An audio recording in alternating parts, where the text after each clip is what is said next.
محمد وآل محمد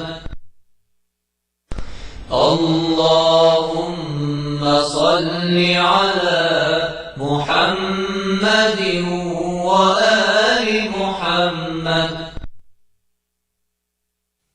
يا الله يا رحمن يا رحيم يا مالك يا قدوس يا سلام يا مؤمن يا مهيمن يا عزيز يا جبار يا متكبر يا خالق يا بارئ يا مصور يا غفار يا قهار يا وهاب يا رزاق يا فتاح يا عليم يا قابل يا باسط يا خافض يا رافع يا معيذ يا مدير يا سميع يا بصير يا حكم يا عدل يا لطيف يا خبير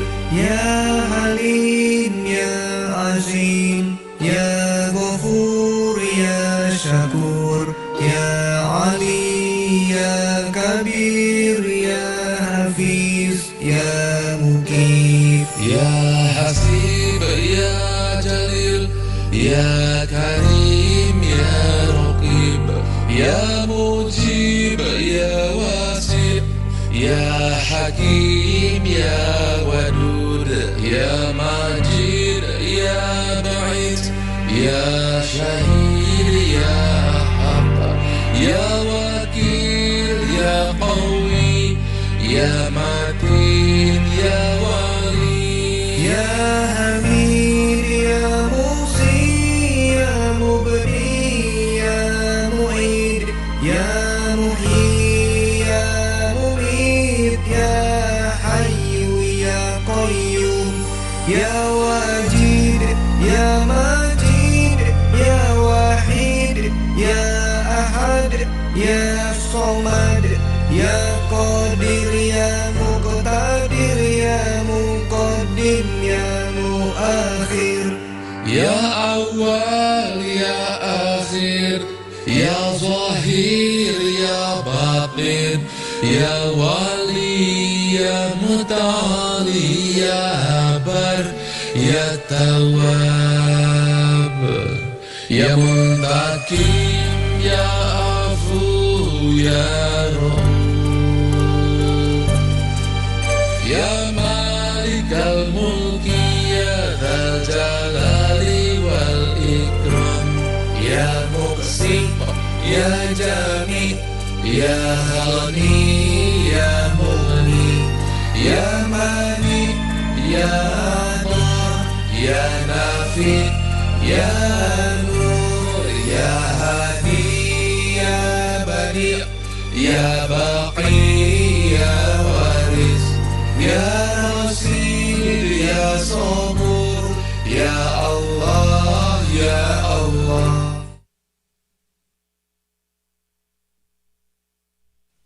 يا الله يا رحمن يا رحيم يا مالك يا قدوس يا سلام يا مؤمن يا مهيمن يا عزيز يا جبار يا متكبر يا خالق يا بارئ يا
اللهم صل على محمد وآل محمد.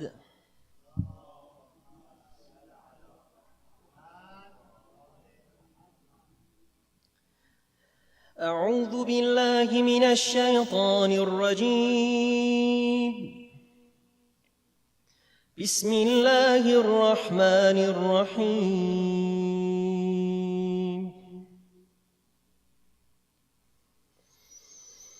يا أيها الرسول بلغ ما أنزل إليك من ربك وإن لم تفعل فما بلغت رسالته والله يعصمك من الناس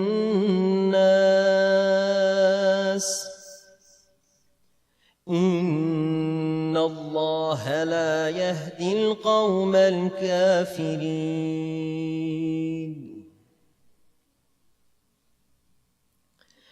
بسم الله الرحمن الرحيم. حرمت عليكم الميتة والدم ولحم الخنزير وما أهل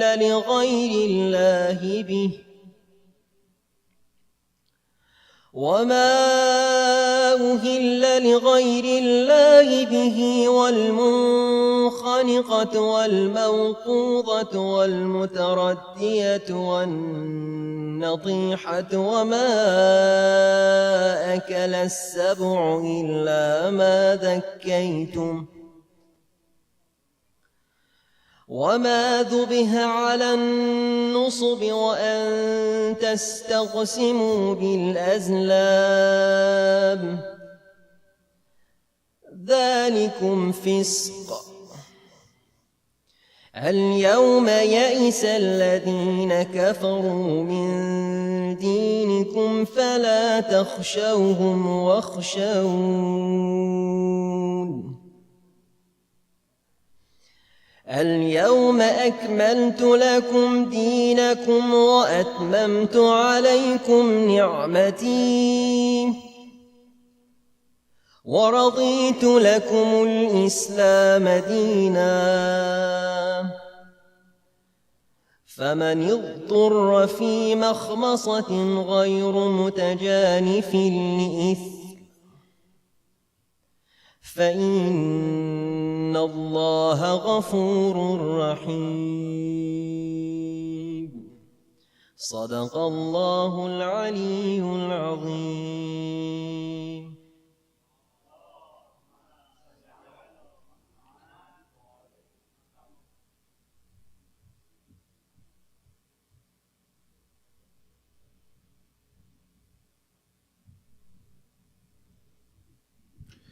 Assalamu alaikum everyone.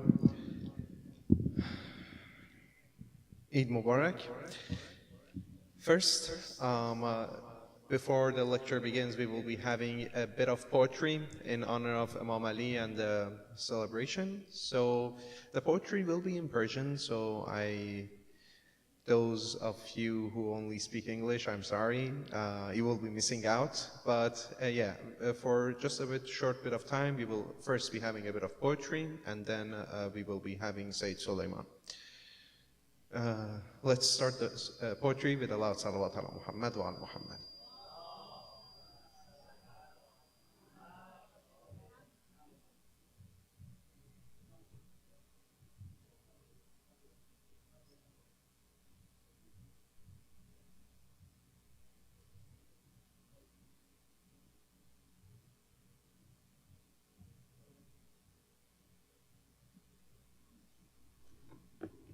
بر ختم انبیا محمد مصطفی صلوات.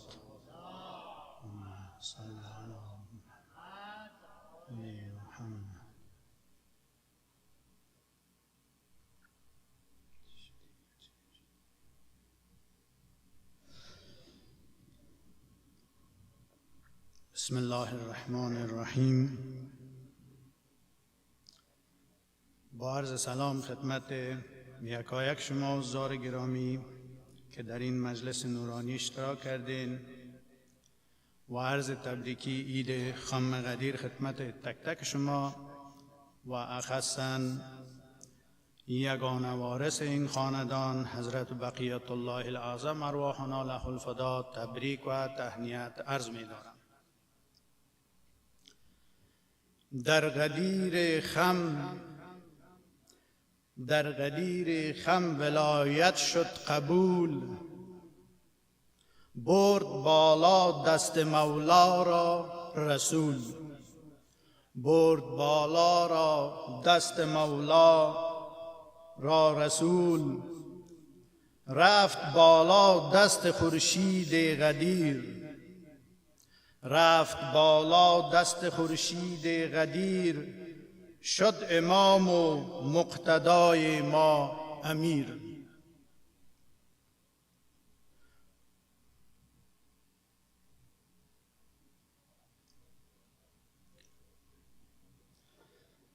آغاز می کنم به بسم الله،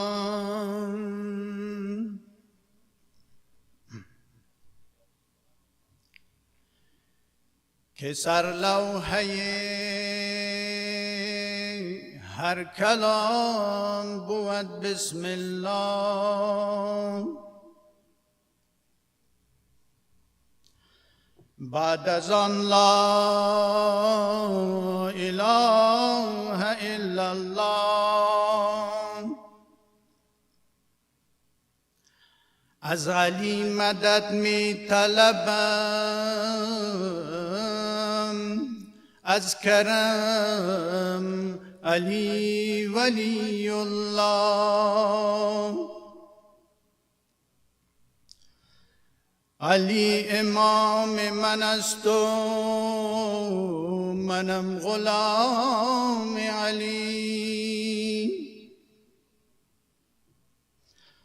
هزاران جان گرامی فدای نام علی.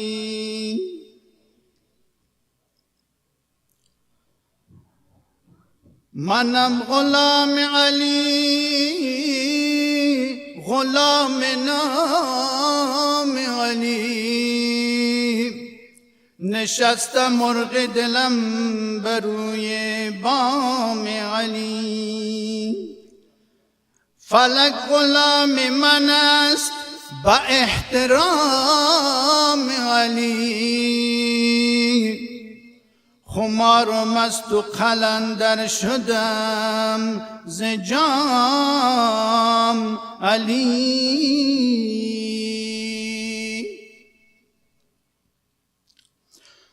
علی امام من است و منم غلام علی، بلب شعار علی بدل قرار علی. طواف می کنم از پی مدار علی، طواف می کنم از پی مدار علی. خدا مرا به جزا برد کنار علی، سر و تن و دل و رحم اسیر دارم علی علی علی علی. علی امام من است و نفس برای علی، سرم به پای علی جهان گدای من است. منم گدای علی رسم به عرش اگر شوم فدای علی، که خورد عرش الهی سند به نام علی. علی امام من است و منم غلام علی.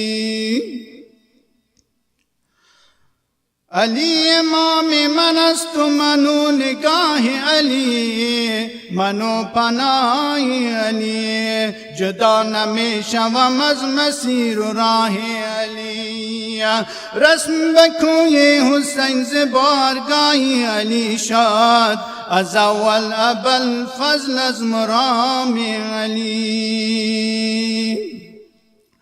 ما از قدیم شهره افلاک گشتیم، زمزم نخوردیم ولی پاک گشتیم.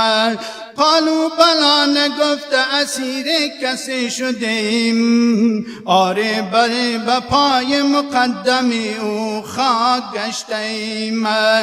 ما را درون ظرف ولا نرم کرده اند، آنجا جدا ز هر خس و خاشاک گشتیم. ما خاک بودیم و مبدل بگل شدیم، با قطره های کوثر نمناک گشتیم. با نامی او خدا بگل ما دمیده است، قدر مبرتر از همه ادراک گشتیم.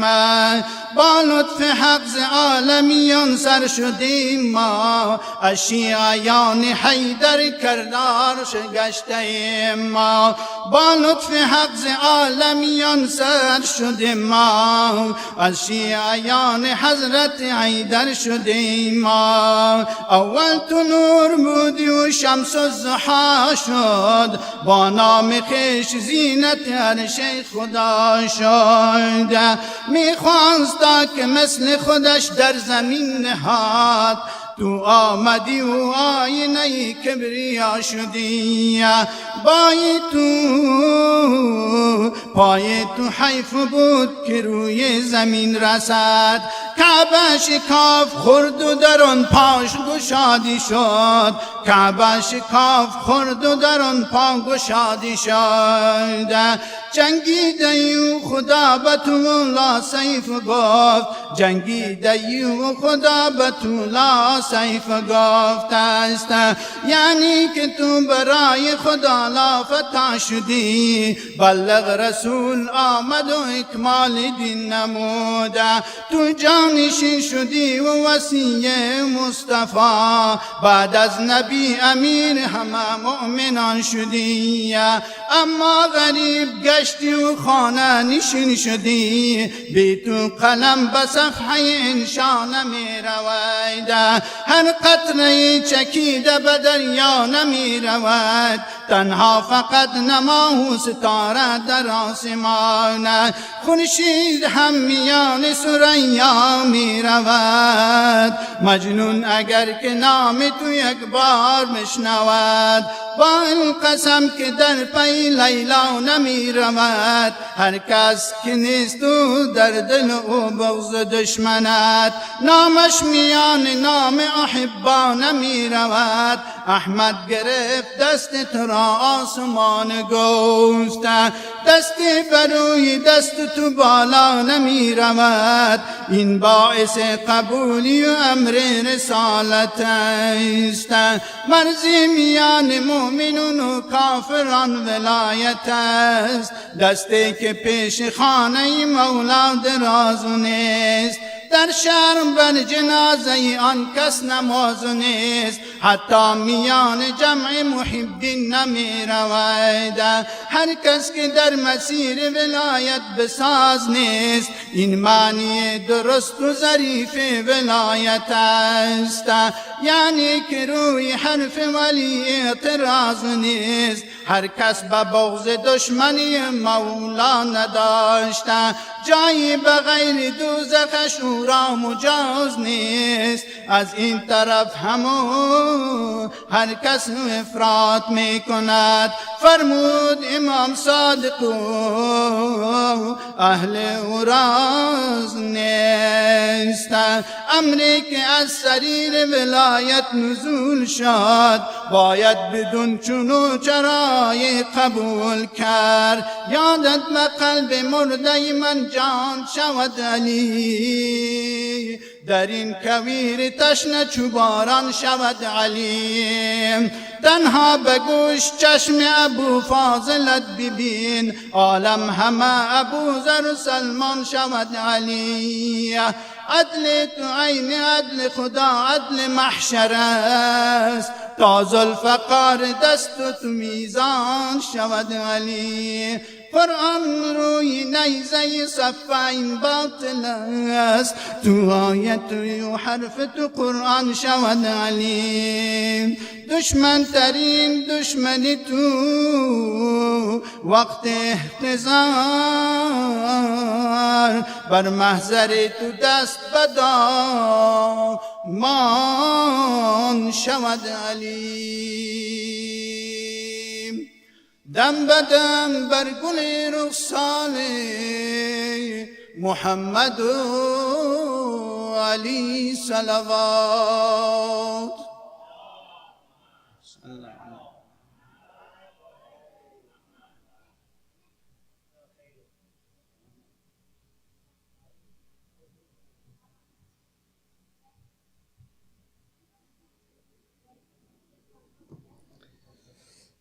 بر محمد و آل محمد صلوات. صلی علی محمد و آل محمد. اللهم كل وليك الحجة ابن الحسن صلواتك عليه وعلى آبائه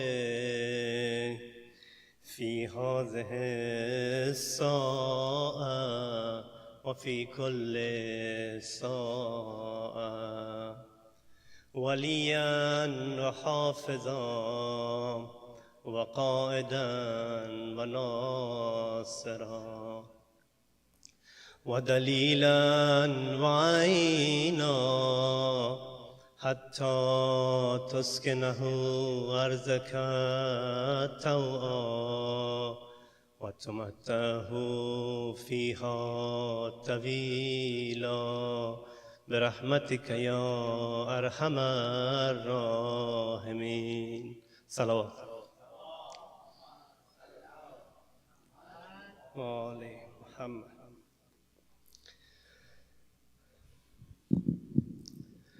نازم به خالق اعظم که خلق نمود علی را، ای شیعیان مجد دهید ولادت علی را. شگفت شد دیوار سیاه کعبه برای فاطمه، سیماه و در و دیوار کعبه داد بشارت علی را. پیغمبر خطاب نمود برادر علی مرتضی را، بلند نمود در غدیر خم پیغمبر دست علی را. خطاب نمودش علی است حیدر کرار، نیک خو نیک کردار پیغمبر گفت علی را. کی توان باشد کسی را در به شهر علم، این صفت عالی را پیغمبر داده است علی را. کی را لیاقت بود که شود داماد پیغمبر، مرد مردان و شوهر فاطمه گفته است علی را. باب گوشوار عرش معلا کیست غیر علی، شاه مردان و سپهسالار اسلام گفته است علی را. بر محمد و آل محمد صلوات.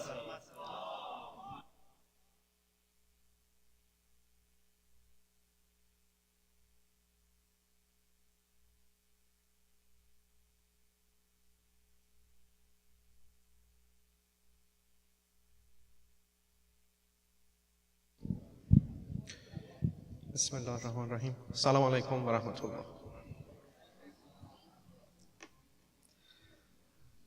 الحمد لله الذي جعلنا من المتمسكين بولاية أمير المؤمنين علي ibn Abi Talib والأئمة المعصومين. Praise to God who guided us to be among those who observe the guardianship of the commander of the faithful Ali ibn Abi Talib and the righteous imams from his progeny. من كنت مولاه فهذا علي مولاه. اللهم وال من والاه وعاد من عاداه وانصر من نصره واخذل من خذله. O Allah, whomever I am his master, Ali is his master. O Allah, be the righteous master of whomever chooses Ali as his master. Allah, be the enemy of whomever holds animosity towards Ali. O Allah, help whomever helps him and despise whomever despises him. Brothers and sisters, it is my honor to be your host on this Eid. Fate had it so that I would return to Baltimore again on this very good day. Today, we are honored by Sayyid Solayman Ali Hassan. Sayyid Solayman has a very lengthy resume, and I will be going over it. I hope that he doesn't get annoyed. His Eminence was born and raised in New York, in Western New York. He would attend classes in Arabic and fiqh at the Hawza as he was still in high school. After graduating from the University of Buffalo with a degree in business administration, he proceeded to the seminary at Qom, Iran. In Qom, Sayyid Solayman specialized in fiqh and history, and he returned to the US in 2007. Since then, he has served as the religious director at the Beitul Ilm Academy and as the president of the Ahlul Bayt Islamic Seminary in Streamwood, Illinois. In parallel, Sayyid Solayman was able to continue his academic studies at the University of Chicago, and he graduated with a PhD in Near Eastern Studies. Sayyid Solayman moved to the Washington, D.C. area in 2017 and currently serves as a resident scholar at the Shah Najaf in Alexandria, Virginia. He's a board member of the Mufid Academy Seminary in Fairfax, Virginia, and serves as a deputy of Secretary General of the Council of Shia Muslim Scholars of North America. As the resume of Sayyid Solayman suggests, he is a very busy man and has a lot on his plate. Us here at IMIEC have been bugging him since 2017 that he moved here to maybe get him to come over and honor us with his lectures, but conditions haven't allowed this. Coincidentally, on this Eid al-Ghadir, we are honored to have him. Please join me in welcoming Sayyid Solayman to the pulpit with a loud salawat ala Muhammad wa ala Muhammad.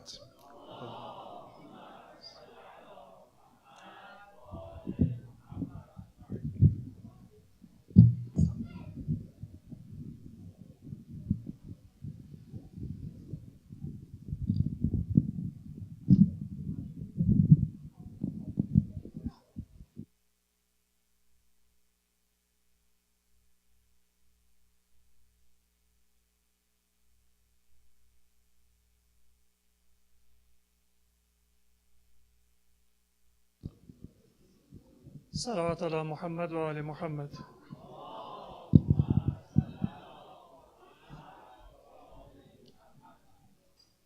أعوذ بالله من الشيطان الرجيم. بسم الله الرحمن الرحيم. الحمد لله رب العالمين، والصلاة والسلام على سيدنا ونبينا أبي القاسم محمد. اللهم صل على محمد وآل محمد وعلى أهل بيته الطيبين الطاهرين، ولعنة الله على أعدائهم إلى قيام يوم الدين. رب اشرح لي صدري ويسر لي أمري واحلل عقدة من لساني يفقه قولي. أما بعد. Dear brothers and sisters, Assalamu alaikum wa rahmatullahi wa barakatuh. It is an honor and a privilege to be in your company during this very special occasion when we commemorate our obedience and our relationship to Ahlul Bayt alayhimus salam, and in particular the wilaya of our first Imam, Amir al-Mu'mineen wa Imam al-Muttaqeen, Ali ibn Abi Talib alayhim as-salam. Salawat ala Muhammad wa ali Muhammad.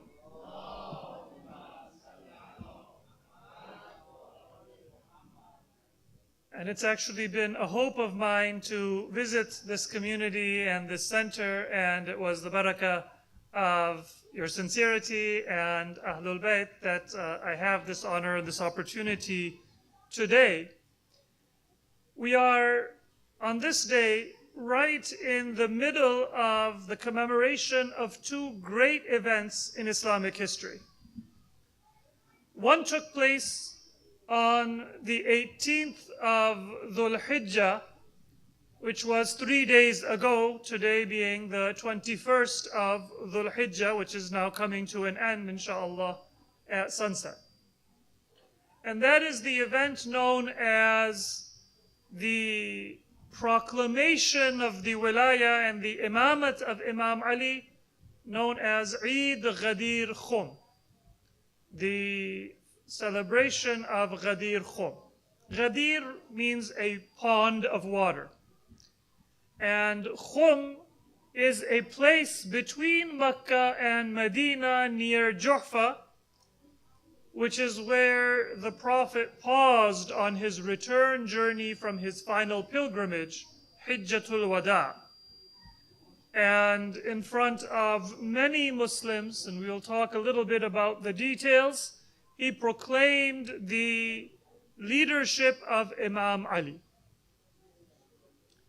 And the second event is the event of Mubahala, and that took place 3 days from today on the 24th of Dhul Hijjah. And this is when the Prophet showed to the Muslims, in accordance with the command of Allah, who it is that is worthy of speaking for and representing the entirety of the message of Islam and the ideals of the Muslim Ummah. And that was none other than Ahlul Bayt of the Prophet, Imam Ali, Fatima Zahra, Imam Hassan, and Imam Hussein alayhimus salam. Salawat ala Muhammad wa ali Muhammad.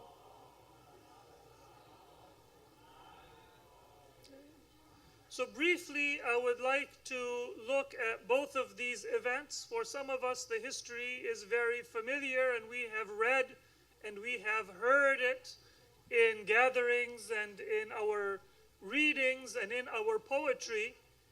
But it is still important for us to review and remember. فَذَكِّرْ إِن نَفَعَتِ الذِّكْرَى. Allah says in the Quran, don't say that, well, I know it and I have heard it. But that which you know and that which you have heard, that is exactly what you need to review more often. In our Western culture, we have this tendency that we like to just think about new and unfamiliar things. We have a prejudice. If I've heard something, then I think it is old and it is boring and I tune it out. And if somebody comes with an entirely new message that I haven't heard before or a new perspective, then that gives me some interest. But the reality is that our religion is not information, where only something new is relevant and is interesting. But rather, our religion is that which we want to understand and we want to digest and then adopt as part of our life. And therefore, to know something requires us to pause, to think, to review, to repeat, to contemplate, and not just to know the facts of. before I talk about the events of Ghadir and Mubahala, because inshallah, in 2 weeks we will have the month of Muharram. And this is a tendency that I find in some of our communities, and especially sometimes among the younger and the busier people. They say that I want to learn something in the month of Muharram. And sometimes people say that, you know what, there is a very famous and a very eloquent speaker online, so I will listen to the speech online, but if I come to my masjid, maybe you'll have a speaker like myself who isn't that qualified or that experienced or that eloquent. Or in some smaller communities, sometimes you have a center and they put a lecture on YouTube or something like that, and people say that, you know, this is not as efficient. I will drive and spend my time and I will come and maybe I'll just learn 2 things or 1 thing, and I can spend my time more efficiently reading a book. Or I can spend my time more efficiently listening to a lecture that is a world-class lecture online. And that is a mistake. Then sometimes there are people, they will come to the center, but then when they come to the center, they will say, I'll just come for the majlis or for the speech. I will take notes. And then I'm not going to stay for the sinezani or the latmiya or the poetry or the ziyarat. This is just repetitive. I've heard it before and I can always listen to it whenever I want. But whether it be this event of Ghadir or Mubahala or any of the celebrations or the commemorations of Ahlul Bayt in their happy days and in their days of sadness and grief, or whether it be the majalis of the month of Muharram, remember, our purpose is not just to be efficient in learning new facts. It is to connect to our Prophet and the path and the message of our Prophet so that we can live and we can breathe and we can decide the important facts of our life on the basis of that principle. Sometimes there are people, because of poetry, because of daily recitation of dua and ziyarat, they may not know as many facts about Karbala as I do. But when they hear the name of Imam Hussein, then their attention is automatically drawn. And if they were careless, then all of a sudden they remember Allah and they remember the purpose of their life, and maybe tears come to their eyes. And if you say, what is the earliest maqtal that was written? They don't know. If you say, can you give me a timeline of the biography of Imam Hussein? They might not know. Many details, either they might not know or they might know them in an incomplete or an incorrect fashion. And yet, they know Imam Hussein better than many people who know all of those facts and can quote books and studies and information. Why? Because to know Imam Hussein is not to be able to write a biography. It's not to be able to quote facts. It's not to have new and unique information. To know Imam Hussein is to know who he was and what was the purpose of his struggle and why it is important for myself to follow and obey and live and die according to the principles of Imam Hussein. And sometimes I get that better from reading Ziyarat Ashura than I can get it from just knowing facts about the life of the Imam. Facts are important. But because in our culture we are more interested in information and data and less information or less interested in that spiritual connection, this is why I am emphasizing. Don't underestimate the importance of poetry. don't underestimate the importance of presence.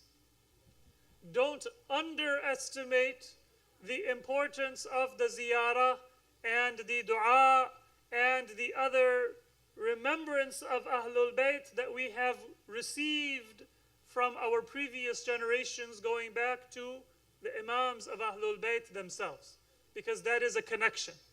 And that is more important for me to be able to honor my obligation to Allah and the Prophet and Ahlul Bayt than any information or data that I can learn. Even a non-Muslim and even an atheist can study and they can know many facts about our Prophet, but they cannot know our Prophet unless they love and they follow and they obey our Prophet. And you cannot know Ahlul Bayt unless you love and you obey and you follow Ahlul Bayt. It is not about knowing facts, but it is about those facts coming into our heart and then becoming the basis of our life and our decision making, and not just staying on the surface. Salawat ala Muhammad wa ali Muhammad.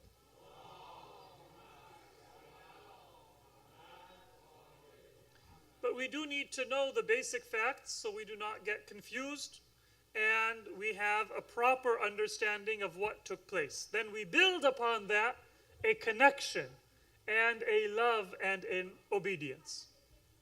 So let us first look at the event of Ghadir Khum. This is the single most widely attested hadith and event in the entire life of our Prophet.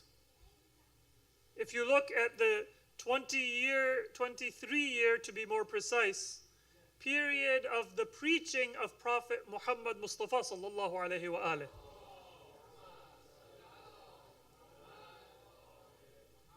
There is no single hadith and there is no single event that has more companions, and then second generation of tabi'een, and then third generation of atba'ut tabi'een narrating that event. And Ghadir stands alone as the most widely and the best attested event in the lifetime of the Prophet. And I want to give you a very useful reply, because sometimes other Muslims, they may ask you, or the question might come in your own mind, that how come if it is so widely attested and it is so authentic, we do not find it in Bukhari and Muslim? Because for many Muslims, those are the two most authentic books in the hadith sources in Islam. And this is now a defensive answer. Sometimes people say, well, you know, there was prejudice. Maybe the author of Sahih al-Bukhari, he omitted this hadith due to prejudice. So we become defensive and we give an answer. But the reality is that when something is widely attested, and it is a matter of consensus of historians, and there are sahih ahadith in any source, then the question comes on that book, why did you not report it? I should not be defensive and saying, well, there is an explanation for why it is missing from one source. But rather, if a source doesn't have that event, then that source is called into question. The hadith is not called into question. Let me just say, for example, if somebody wants to write a history of the United States, but they say this episode of the Civil War and slavery is embarrassing, I'll just delete it. Now, will your response be to say, okay, that means slavery never happened and the Civil War never happened? Or will your response say that this book is not an accurate history because it is omitting something that everybody knows did happen? So you don't need to respond and say that there is an explanation and then defend the event of Ghadir. If a book does not quote it, then that book is under question. But then the reality is that although Bukhari does not mention Ghadir, Muslim does. It just mentions it in a very basic and a very incomplete form. And that hadith, many of you will be familiar with it. It is narrated on the authority of Zayd ibn Arqam, one of the younger companions of the Prophet who lived many years after the Prophet.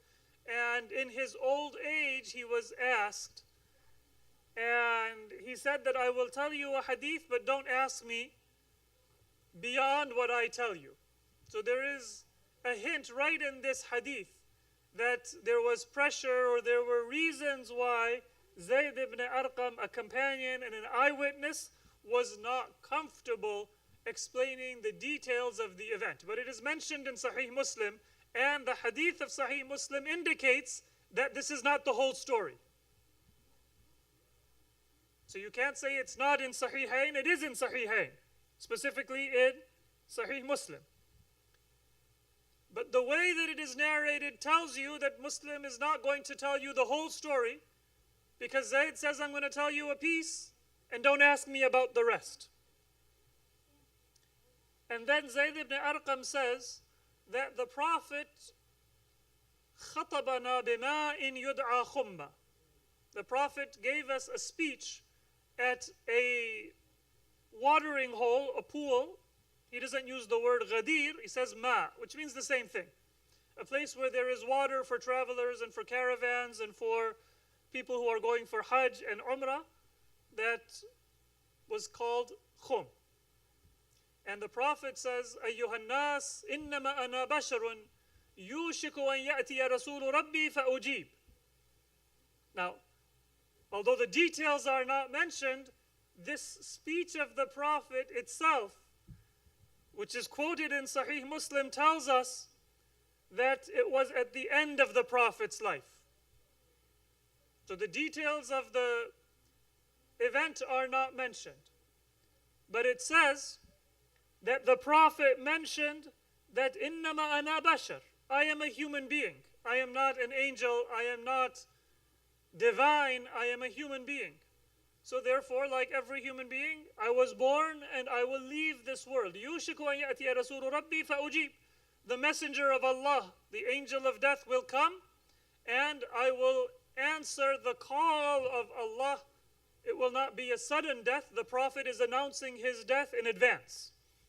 So nobody should say that the Prophet did not complete his revelation and his message and left the Muslims suddenly. So the Prophet is explaining that this is his final sermon.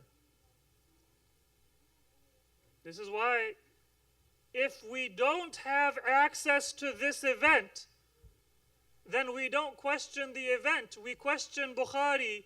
How come? This is an event that took place in the end of the Prophet's life. And it is a sermon. And it is a sermon in which the Prophet is saying, I am about to die. And you don't quote it. Is it a question on the event where I can say Bukhari doesn't mention Ghadir Khum, therefore Ghadir Khum is now in question? Or is it a question on Bukhari that you don't mention Ghadir Khum, therefore it is a question on your completion and authenticity? Now maybe if it had been a sermon in Medina, we would say everybody didn't write it down. Or if it was somewhere in Mecca or on a journey for a battle, we would say people were sharpening their swords and preparing for battle, and everybody was not there, and the number of Muslims was not large, so there is an excuse. But you like to say that in this final Hajj you see the beauty of tens of thousands of companions, that they would rush when the Prophet would do wudu in order to get barakah from the water of the wudu of the Prophet. Tell me which is more important. Is the drops of the water from the wudu of the Prophet more important, Or are the words of the Prophet, which he tells you in his final sermon before he is about to die, more important? So if you say that people were grabbing the drops of the Prophet's wudu, then tell me, were they grabbing the words of the Prophet or were they censoring the words of the Prophet? If they were grabbing the words of the Prophet, then now give me the right to judge your books of hadith. Do they quote that sermon or do they not quote the sermon? If they skip the sermon, then there is a question mark on that book. If they mention the sermon, but they don't mention it in any complete form, then there is a question mark on the completion of that book. It's a fair standard. And by this standard, Bukhari does not make the cut. Muslim makes the cut, but just barely. Because he doesn't mention man kuntu mawlahu fahada aliyun mawlah. Allahumma wali man walah wa aadi man aadah, which is the heart of the sermon of Ghadir Khum. But he does mention another part of this sermon which is also very important. He says the Prophet said, Inni tarikun fikum thaqalain. And Hadith al-Thaqalain, one of the times when the Prophet mentioned it, this is not the only time, but this is the time mentioned in Sahih Muslim, was at the time of Ghadir Khum. So now the Prophet is announcing his approaching death. The Prophet is calling those who had just completed the Hajj that hear my final message. And he says that I'm leaving two things. One is the Quran. And we know what is the role of the Quran. To be a standard and a source of guidance and a source of inspiration. The other thing that Allah told the Prophet to give the Muslims as his legacy, the other thaqal or weighty thing, is the Ahlul Bayt of the Prophet. And according to the hadith, the Prophet repeated it 3 times. أُذَكِّرُكُمُ اللَّهَ فِي أَهْلِ بَيْتِي أُذَكِّرُكُمُ اللَّهَ فِي أَهْلِ بَيْتِي أُذَكِّرُكُمُ اللَّهَ فِي أَهْلِ بَيْتِي صلوات على محمد وعلى محمد.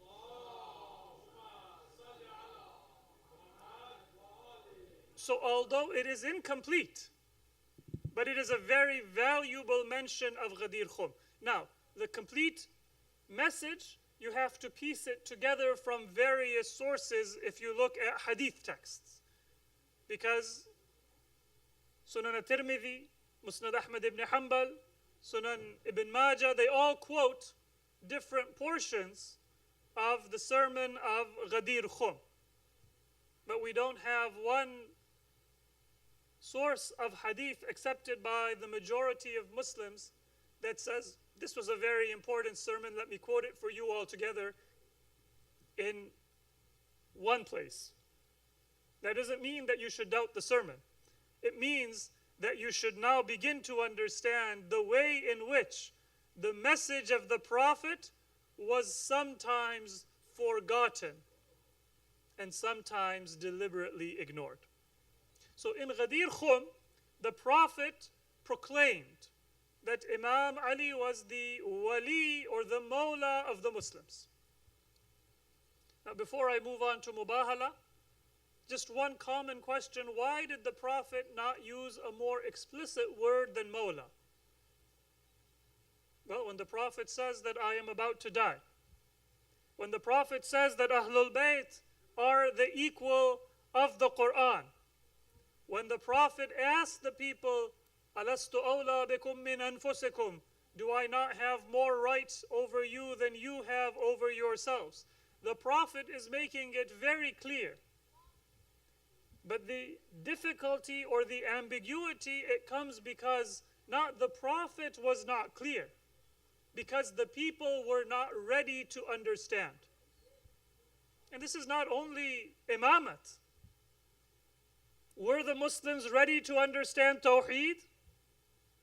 The Quran, which gives the most beautiful and pristine message of Tawheed, and the essence of the Quran is Tawheed. And the Quran tells us, وَلَمْ يَكُنْ لَهُ كُفُوًا أَحَدٌ. The Quran tells us, لَيْسَ كَمِثْلِهِ شَيْءٍ. The Quran describes the al-asma al-husna of Allah. Did the Muslims understand Tawheed?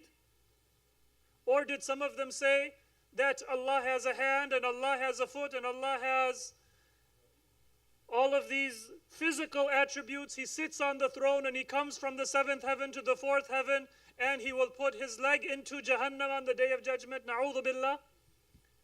So when the Quran mentions Tawheed so clearly and so explicitly, Laysa kamithlihi shay, and the Muslims, many of them, were not ready to understand. And when the Quran tells us about the Prophet, وَمَا يَنطِقُ عَنِ الْهَوَىٰ إِنْ هُوَ إِلَّا وَحْيٌ يُوحَىٰ, and many Muslims don't understand the ismah of the Prophet and had a doubt as to whether we should record the ahadith of the Prophet or not. And they put restrictions on the writing and the recording of the ahadith of the Prophet. And they would say, Hasbuna kitabullah. So do you think that the problem was the Prophet was not clear enough? If you think the problem was that the word Mawla is not clear, all right, was Tawheed ambiguous? Then why did people make so many false ahadith and false understandings of Tawheed? Because they were ignorant. If you say Mawla is not clear enough, then was the message of the Quran about the Prophet not clear enough? Did the Quran not say, مَا آتَاكُمُ الرَّسُولُ فَخُذُوهُ وَمَا نَهَاكُمْ عَنْهُ فَانْتَهُوا? Is this not clear that what the Prophet gives you, take it? What the Prophet prohibits you, don't take it? And then you say, Hasbuna kitabullah? So if Tawheed was clear, but people did not understand it, and Nubuwah was clear, but people did not properly understand it, then it shouldn't be surprising if people did not understand Imamat and Wilayat. Don't say the Prophet was not clear, but say that the same Muslims who did not understand Tawheed as they should understand it, and did not understand Nubuwah as they should understand it, and for the same reason that they did not understand, they also did not fully understand Imamat. Salat ala Muhammad wa ali Muhammad.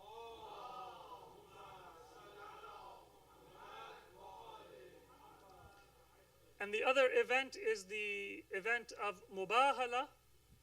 And just for barakah, very briefly, because I want to leave a few minutes for question and answer. So just very briefly for barakah and for a reminder for all of us. This was when the people of Najran, who were Christians, they came to the Prophet and they said, we would like to discuss with you about your religion. What are you calling us towards? Ilama tad'u. The Prophet said, believe that there is one God, I am the messenger of Allah, and Isa was my brother, a prophet of Allah, but he was created by Allah and sent by Allah, and he would eat and he would drink and he would speak. He was a human being. The Christians said that we have an answer to this. Who was the father of Isa? He wasn't human because he didn't have a father. And then the revelation came to the Prophet, tell them that if Isa was divine because he didn't have a father, then, as you all know, as the Quran says, what about Adam? He did not have a father or a mother. So was he even more divine than Isa alayhi salam? Or is the creation of Allah unlimited and Allah can create a human being without a father, or he can create a human being without a father and without a mother both? This is all within the power of Allah, and it shows that He is the perfect and the greatest of creators, Ahsanul Khaliqeen. It doesn't mean that His creation is God. Discussion continued, it didn't reach a result. The Prophet then received revelation, فَمَنْ حَاجَّكَ فِيهِ مِنْ بَعْدِ مَا جَاءَكَ مِنَ الْعِلْمِ فَقُلْ تَعَالَوْا نَدْعُ أَبْنَاءَنَا وَأَبْنَاءَكُمْ وَنِسَاءَنَا وَنِسَاءَكُمْ وَأَنفُسَنَا وَأَنفُسَكُمْ ثُمَّ نَبْتَهِلْ فَنَجْعَلْ لَعْنَةَ اللَّهِ عَلَى الْكَاذِبِينَ. That, O Messenger, you can tell these disputants that if they don't reach an agreement with you, then unlike what the caliphs used to do, immediately pull out a sword and have a fight, say that if we cannot agree by discussion, then let us turn to Allah and let Him tell us who is truthful and who is who is a liar. The Prophet was told to bring and to tell the Christians to bring أبناءنا وأبناءكم ونساءنا ونساءكم وأنفسنا وأنفسكم. All of these are plural.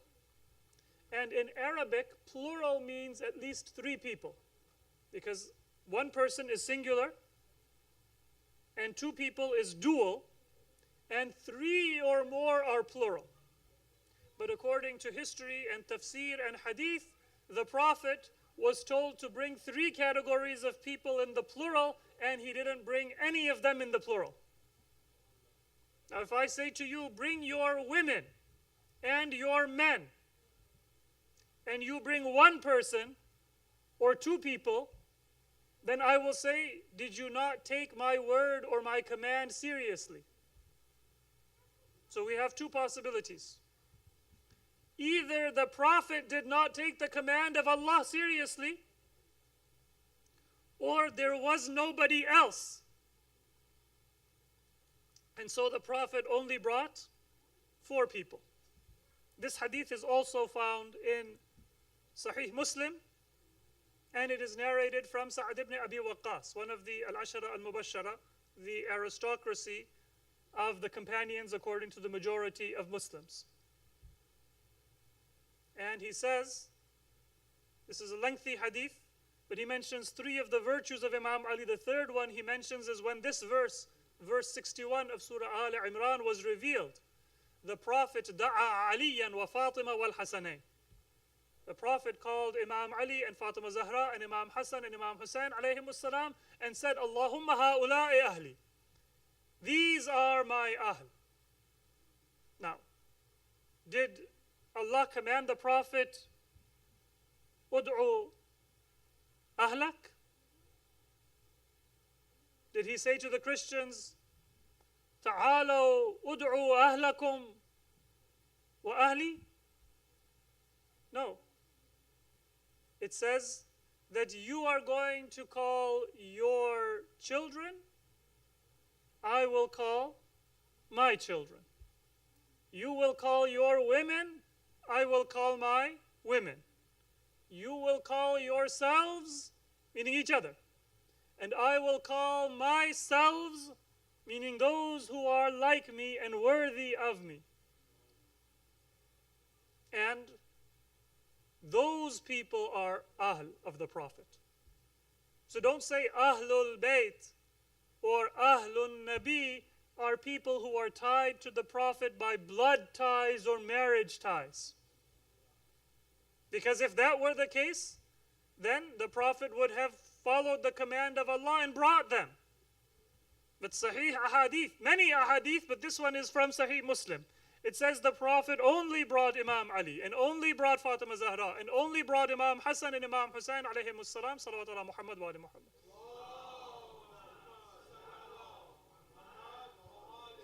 And as ulama have mentioned, the reason is because ثُمَّ نَبْتَهِلْ فَنَجْعَلْ لَعْنَةَ اللَّهِ عَلَى الْكَاذِبِينَ. We are going to pray to Allah to curse those who are liars. So if nobody else has that level of sidq and honesty and worthiness, then nobody else could come. Because you cannot bring those who lie or who are not truthful and say that we will pray to Allah to curse those who are untruthful or are liars. And so it was only these 4 people who could represent Islam. It was only these 4 people who are Ahlun Nabi in the sense of the message of the Prophet and being purified. It is only these people who could pray to Allah that, oh Allah, send your la'na on those who are liars, and Allah subhanahu wa ta'ala would answer that prayer and they would not be worthy of any criticism or reproach. These 2 events are the 2 most important public proclamations of the wilayah of Ahlul Bayt. And there is no ambiguity and no lack of clarity in them, both according to the logic of the history and according to the message of authentic ahadith. So it is a gift of Allah that we know and we follow and we obey Ahlul Bayt. My prayers and my congratulations to all of you on this occasion when we remember and we thank Allah. And we pray to Allah that as you have granted us knowledge of Ahlul Bayt, grant us the honor of obeying them, of following them, of living our lives according to their values, so that we can live a happy, a tranquil, a successful life, and we can achieve success in the hereafter. And oh Allah, as you gave us knowledge of Ahlul Bayt in this world, grant us the company of Ahlul Bayt in the hereafter. Salawat ala Muhammad wa ala Muhammad.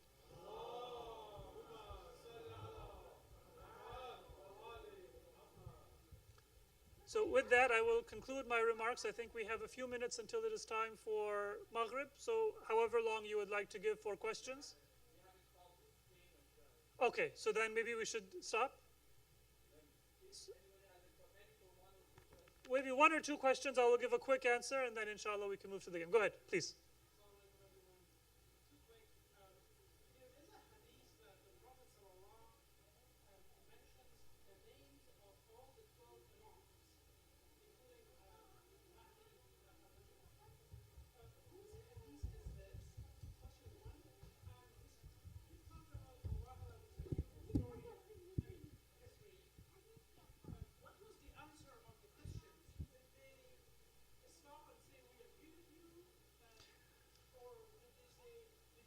No, they said, نُعْطِيكَ الرِّضَى.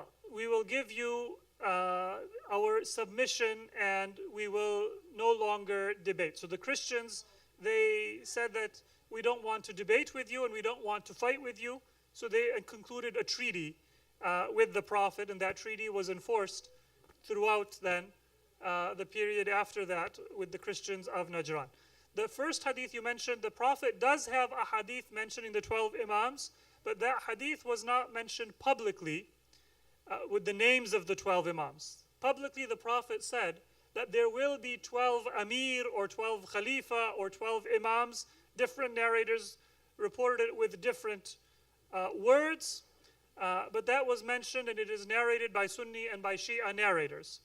But when he mentioned the name, the most famous version of that was he taught it to Jabir ibn Abdullah al-Ansari. It was in secret. And Jabir was also told that you are only to give this hadith to those who are worthy of it, but it was not publicly proclaimed and published. So later on, when history came and now people knew who the Imams were, these ahadith, they became widely circulated. But in the time of Imam Zainul Abidin or Imam Muhammad Baqir, maybe only a few people, 4, 5, 7 people, they would have known about this hadith. It was from the Prophet, but it was not publicly known.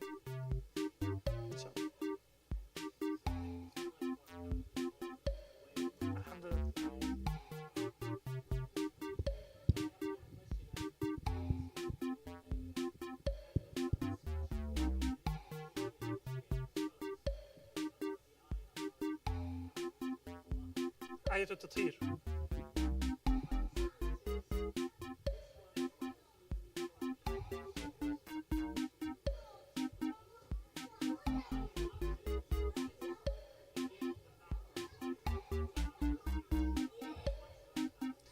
So the question is about Ayat al-Tathir, and because we want to do the game before the prayer as well, just a very quick answer. That yes, the words before and after إِنَّمَا يُرِيدُ are for the wives. But before and after we have a feminine pronoun, and in this section we have a masculine pronoun. So sometimes when you are talking to your family, you address different people with a different message. You say that, okay, my children, I want you to know this. My brothers, I want you to know this. My grandchildren, I have this message for you. So the change of the pronouns, feminine, masculine, back to feminine, it tells us that it is not all referring to the same people. And when you have a family, just because one section and another section is referring to one person doesn't mean that all of it is referring to one person. It is very common and very normal that there are different messages to different members of the family. Even today, if a person has a wife and he has sons, then he might say to his sons, I want you to protect your family and work hard and earn money. It doesn't mean his wife is also going to go.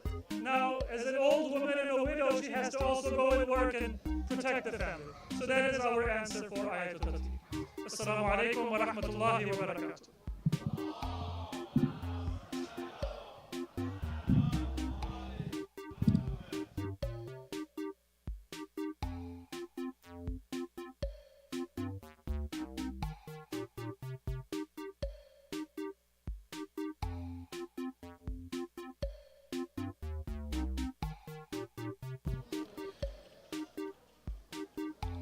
Thank you, Sayyid Solayman. Everyone, please join me in perhaps having a more silent gathering and also thanking Sayyid Solayman with a loud salawat ala Muhammad wa ali Muhammad.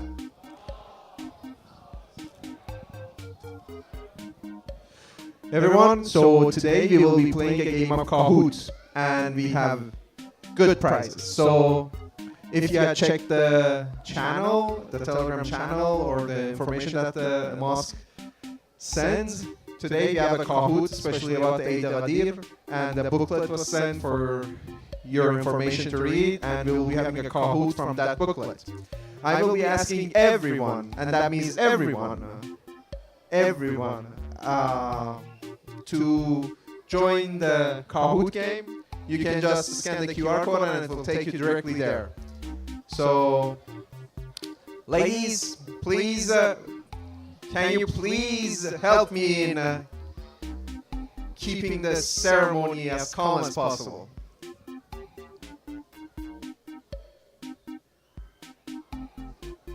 Now, I would like to remind everyone that there are very unique, perhaps more, there are better prizes for this event. The third place,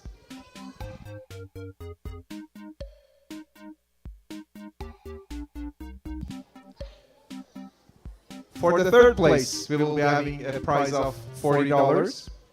For the second place, we will be having a prize of $70. And first place gets a prize of $100. Now, can I have a show of hands for those who at least skimmed the booklet?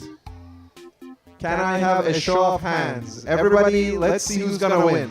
Show of hands on who read the booklet. Okay. I mean, I can see 3, 4, 5, 6, 7, 8. Ladies, I'm not seeing any good numbers. That's a bit upsetting. So I guess the teens seem to be the most interested in Ghadir. Brother, please? No, not everybody. I mean, if Sayyid Solayman wasn't busy, I would have even asked him to join. Or if he, I mean, he would have won, but so that's the thing. Ladies?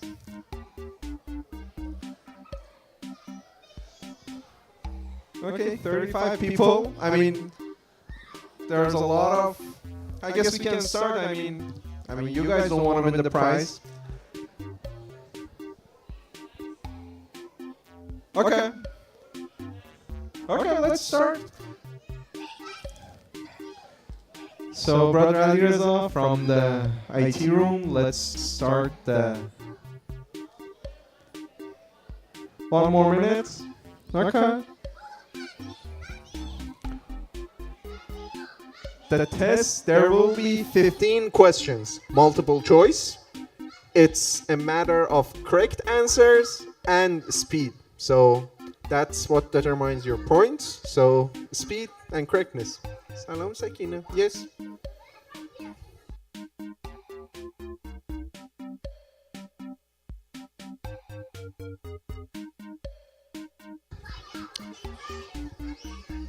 Okay, let's start. Bismillah. Everybody, eyes on the board.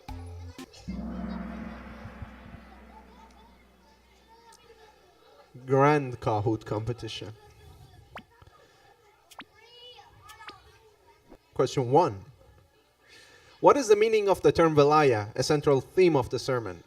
Is it pilgrimage, charity, authority, prayer? What is the meaning of Velaya? This happened at the time of pilgrimage, so... Okay, I think we have an answer. Well, the answer is authority, guardianship. Next question. Oh, scoreboard. Abu Fatima. Abu Fatima is again leading, as always. Amir Hussein, Amir Mo, and Abu Zar follow. Let's go to the next question. Why was Ghadir Khum chosen as the location of the sermon? Is it because it was the site of a famous battle? it was a place of great natural beauty, it was the birthplace of Imam Ali, or it was a crossroad for travelers returning from Hajj. When did Ghadir Khum take place and why was this location chosen? I think that's everyone, right? 38 answers.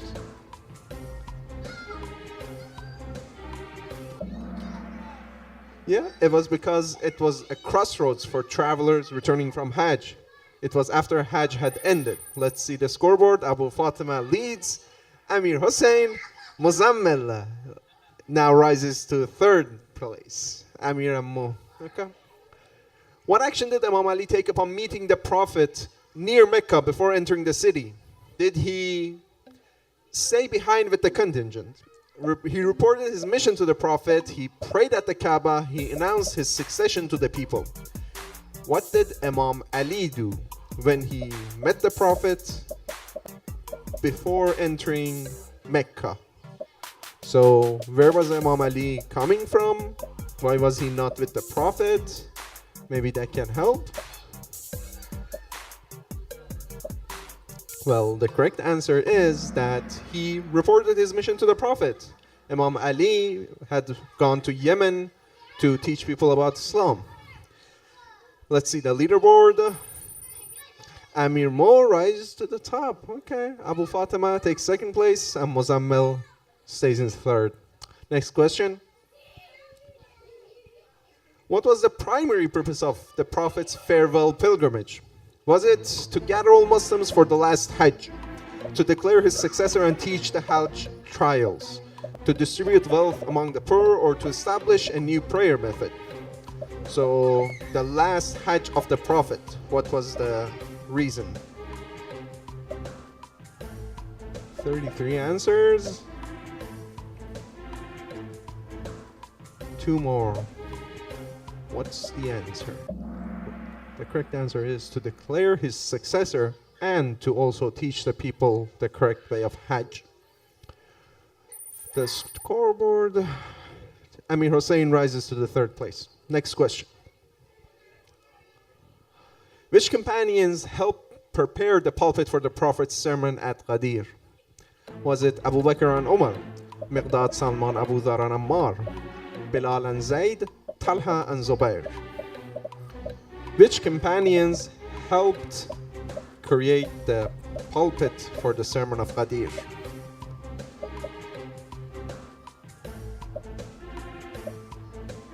We have the first 2 caliphs, Abu Bakr and Umar, and well, the correct answer is Miqdad, Salman, Abu Dhar and Ammar, the always trusted companions. Next question. What title was given to Imam Ali by Gabriel upon divine command? The guided one, the wise one, the commander of the faithful, the righteous one. I mean, these are all true for Imam Ali, but what specific one was given to Imam Ali at this event? The guided one? Well, the commander of the faithful, as we have that Imam Ali is the only Amir al-Mu'mineen. The leaderboard stays the same. Ya Ali Madad rises to 5th place. Let's go to the next question. What did the Prophet say about the Quran and the Ahlul Bayt, the Prophet's family? Did he say they are 2 separate sources of guidance? They are 2 inseparable sources of guidance. The Quran is the only source of guidance, or that holding one to either the Ahlul Bayt or the Quran is enough for guidance? We have the very famous saying that Hasbuna Kitabullah, so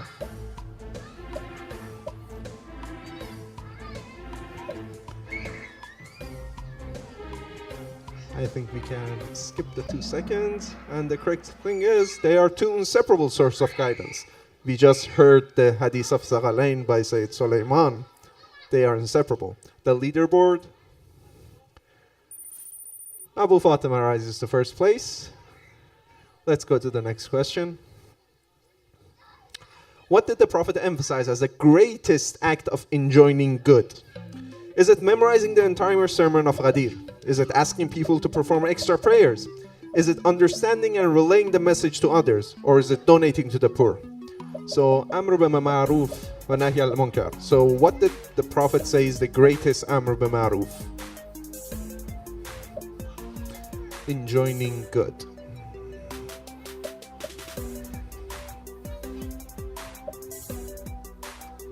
And the correct answer is that understanding and relaying the message of Ghadir is the greatest act of enjoining and good. Let's see the leaderboard. The leaderboard stays the same. These people have studied. Let's go to the next question.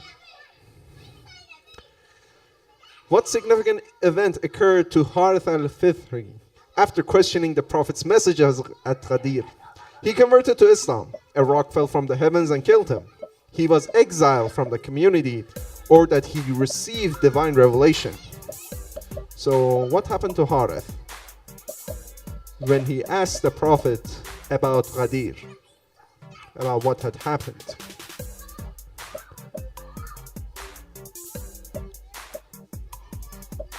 He was a truth seeker, it seems. But no. A rock fell from the heavens and killed him. He was one who didn't believe in Imam Ali. The leaderboard, Amir, Muan, Abu Zar take the lead. I'm really, proud. Next question. What were the inheritances of the Prophet bestowed upon the successor? What did the Prophet say? Scrolls, staff and ring, land and property, wealth and riches, horses and camels. So what are the inheritances of the prophets bestowed upon the successor? Land and property, scrolls, staff, horses and camels, wealth and riches. And the correct answer is scrolls, staff and ring. This one was a bit tough. Next question. Leaderboard, stays the same. It's gonna be tough reaching up to these people. What was the Prophet's response to the companions who questioned the divine origin of Imam Ali's succession?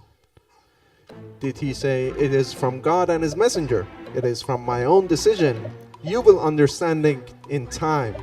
It is from the Council of Elders"?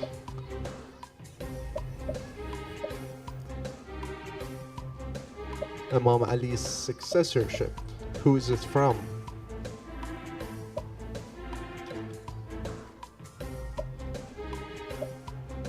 Okay, let's go to the... And the correct answer is, it is from God and His Messenger. It is not just the Prophet's decision.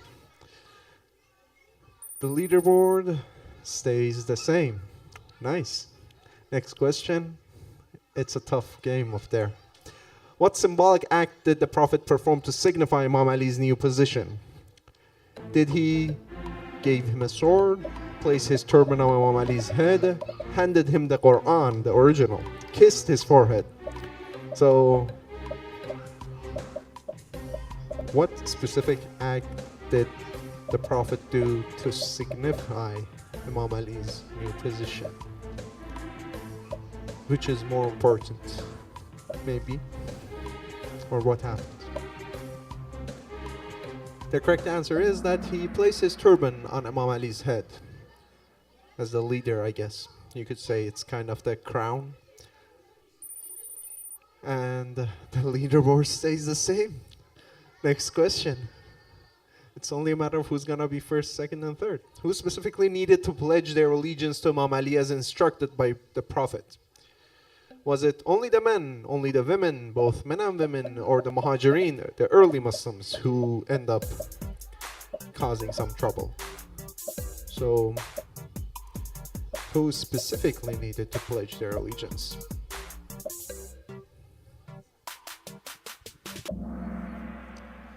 The correct answer is both men and women. So, the leaderboard stays the same. It's tough. The first three places are very close. You guys got to be careful. What was the reaction of the people after the Prophet's sermon at Ghadir? Did they were indifferent. They were confused about the meaning of Mawla, just as we are today. they disperse without taking any action, or they rush to pledge allegiance to Imam Ali. So, what did the people do after Ghadir? After the Prophet's sermon had ended at Ghadir, they rushed to pledge allegiance to Imam Ali. We have I believe the first two caliphs who wanted to be one of the first, maybe, to pledge allegiance. Let's see the leaderboard. Stays the same, and Amir Hussein has a streak of 14 correct answers. Next question. Last question. Close call. How many days did the Ghadir ceremony last? Was it 1, 2, 3, 4? How many days did this ceremony last?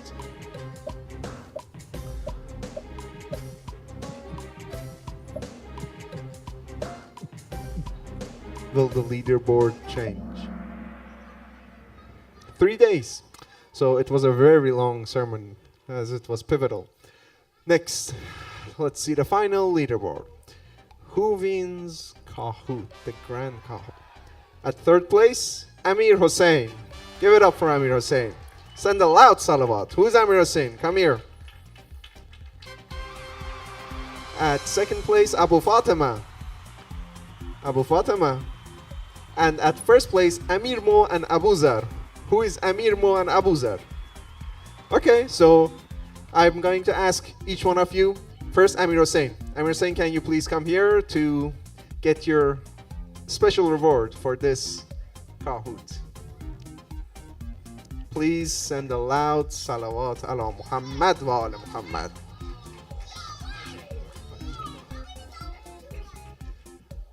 Next, second place, Abu Fatima.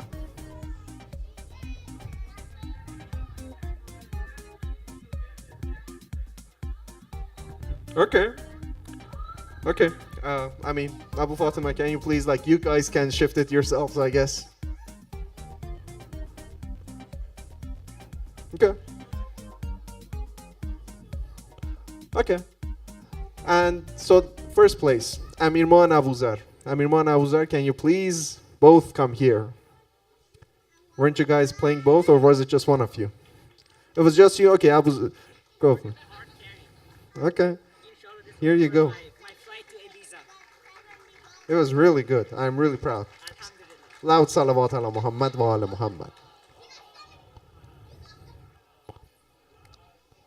Do we know who's at fourth place? Does anyone know who is at fourth place? Are you fourth? Okay. Okay. Please. I don't know the name of with which you were playing, but please. Please send give congrats.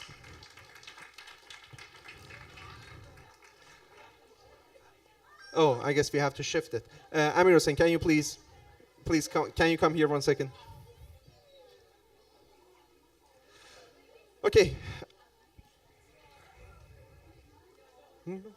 Okay, can we change these? Thank you. Please send a loud salawat for all of them. Thank you everyone that competed, and thank you for everything. Thank you, Sayyid Solayman. And now, as it is a time for the namaz, 1 second. Okay, as it is the Eid, the kids will be getting a special gift, all kids. But since we're short on time, we're going to first pray. I'd like to ask my brothers to please help me in putting the prayer mats down, and Agha Nabi, who is going to be saying our adhan.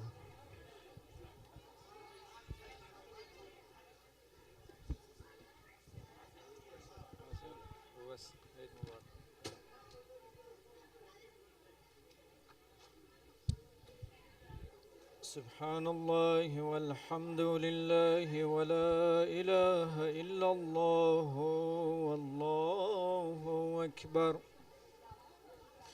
لا حول ولا قوة إلا بالله العلي العظيم.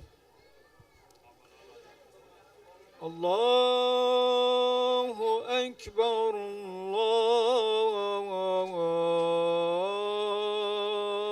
الله أكبر الله أكبر الله أكبر. أشهد أن لا إله إلا الله.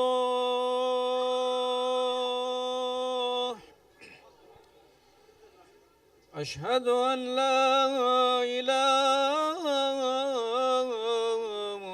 إلا الله.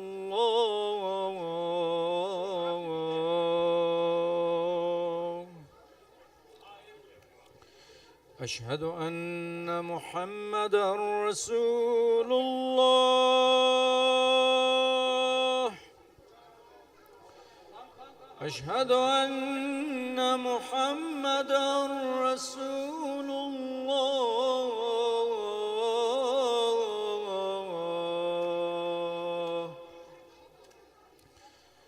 أشهد أن عليًا ولي الله.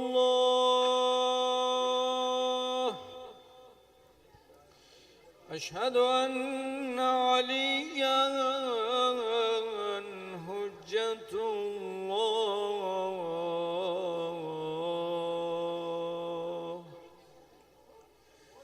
حي على الصلاة.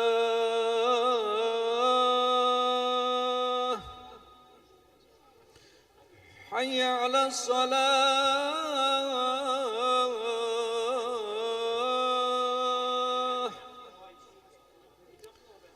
حي على الفلاح.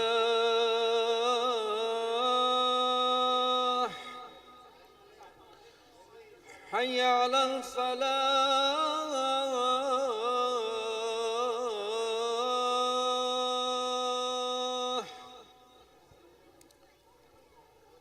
حي على خير العمل. حي على خير العمل. الله أكبر الله أكبر. لا إله إلا الله. لا إله إلا الله.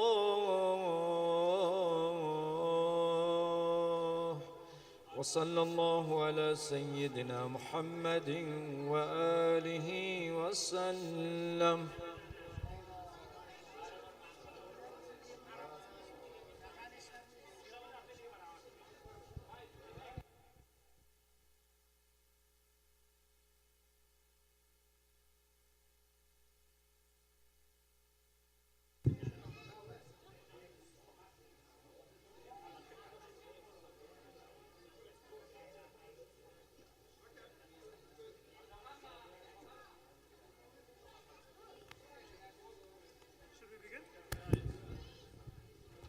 Inshallah, we will begin Salatul Maghrib. Bismillahir Rahmanir Rahim. Inshallah, if everybody can come forward, if you're going to be joining the prayer, we can fill in the rows.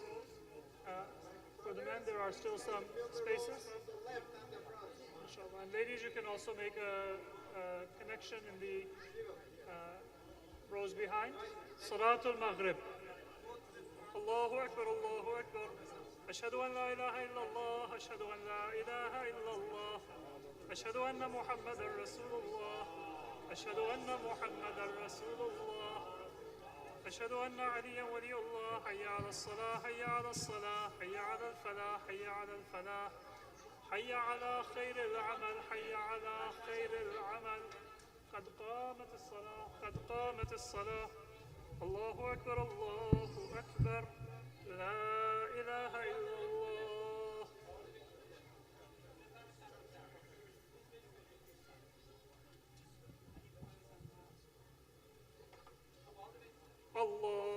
أكبر. بسم الله الرحمن الرحيم.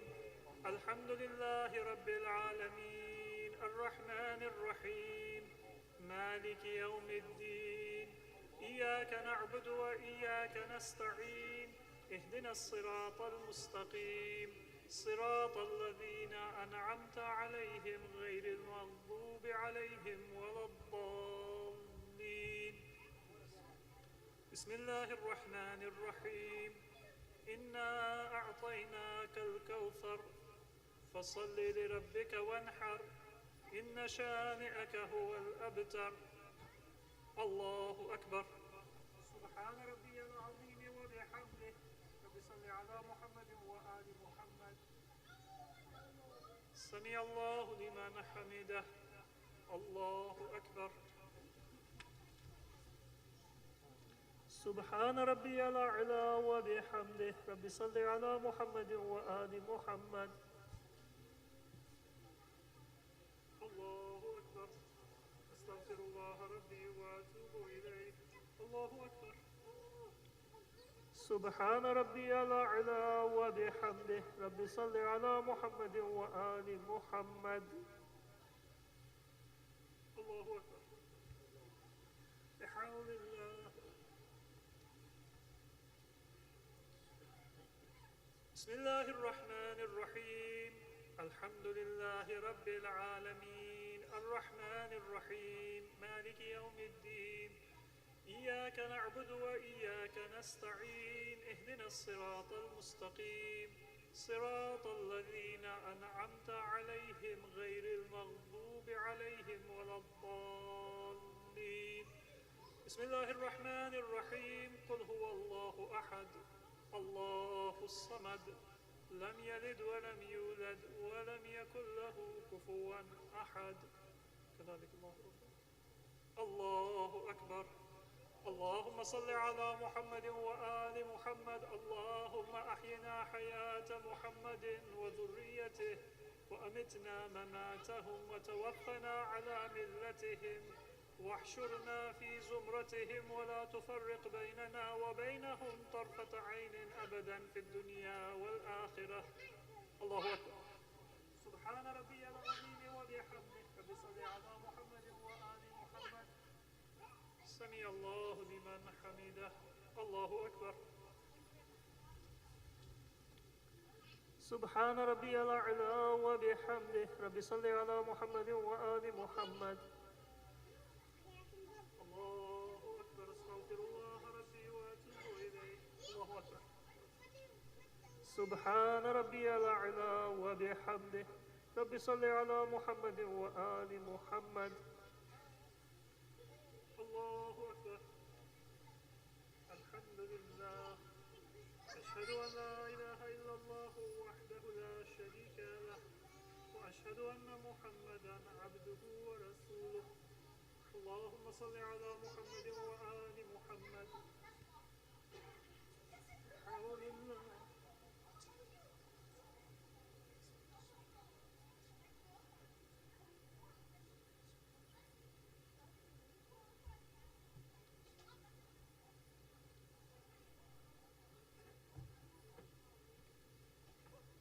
الله أكبر. سبحان ربي العظيم وبحمده. رب صل على محمد وآل محمد. سمع الله لمن حمده. الله أكبر. سبحان ربي الأعلى وبحمده. رب صل على محمد وآل محمد. الله أكبر. أستغفر الله ربي وأتوب إليه. الله أكبر. سبحان ربي الأعلى وبحمده. رب صل على محمد وآل محمد. الله أكبر. الحمد لله.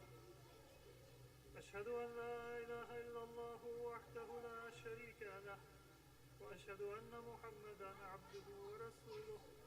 اللهم صل على محمد وآل محمد.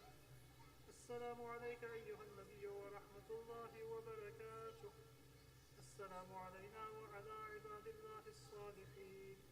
السلام عليكم ورحمة الله وبركاته.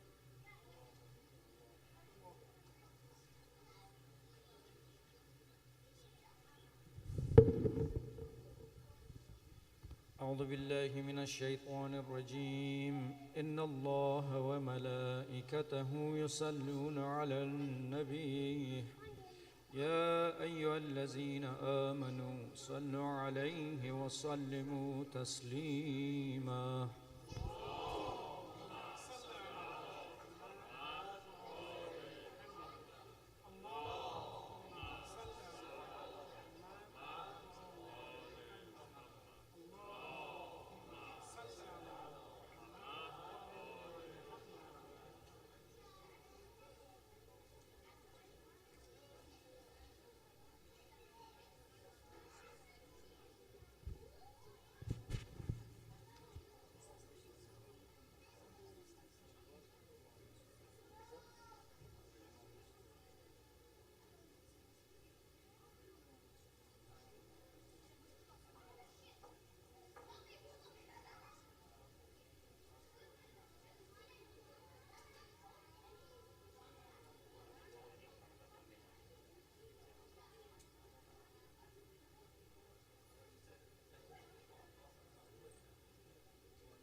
بسم الله الرحمن الرحيم اللهم إني أسألك موجبات رحمتك وعزائم مغفرتك والنجاة من النار ومن كل بلية والفوز بالجنة والرزوان في دار السلام وجوار نبيك محمد عليه وآله السلام اللهم ما بنعم النعمة فمنك لا إله إلا أنت أستغفرك وأتوب إليك صلوات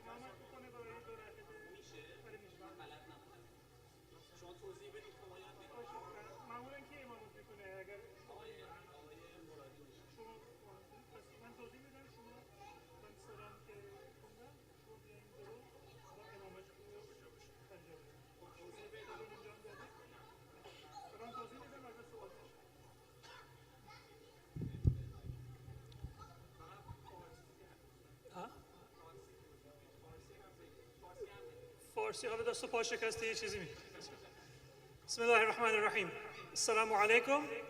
For Salatul Isha, because my prayer is 2 rak'ah, so I will be praying qasr. So what I will do is I will say salam, but those of you who are local, then Agha Muradi will continue the prayer. So he will say bihawlillahi wa quwwatihi aqumu wa aq'ud and continue the prayer. And those of you who are local will continue the jama'at and pray 4 rak'ah. So, حالا فارسی منو تصحیح کنید اگر لازم بود. من چون نمازم شکسته هست، من بعد از 2 رکعت نماز رو به پایان میرسونم. بعد از سلام من آقای مرادی بلند میشن و جماعت رو ادامه میدن. از اونایی که مقیم من همینجا هستم، بله ایشون میان کنار من، بله ایشون میان جلو قدم میزنن و از رکعت 3 و 4 رو امامت میکنن.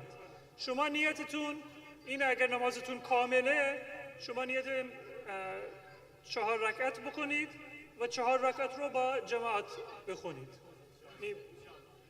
تبدیل به نیت فرادا نکنید. درست شد انشاءالله؟ بله انشاءالله. بس میخواید از اول هم کنار من باشید.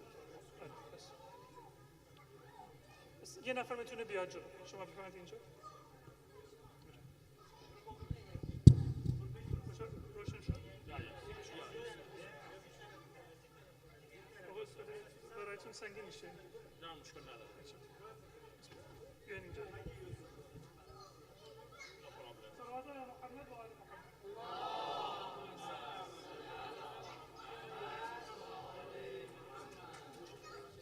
الله أكبر الله أكبر أشهد أن لا إله إلا الله أشهد أن لا إله إلا الله أشهد أن محمدا رسول الله أشهد أن محمدا رسول الله أشهد أن عليا ولي الله أشهد أن عليا حجة الله حي على الصلاة حي على الصلاة حي على الفلاح حي على الفلاح حي على خير العمل حي على خير العمل قد قامت الصلاة قد قامت الصلاة الله أكبر الله أكبر لا إله إلا الله صلاة العشاء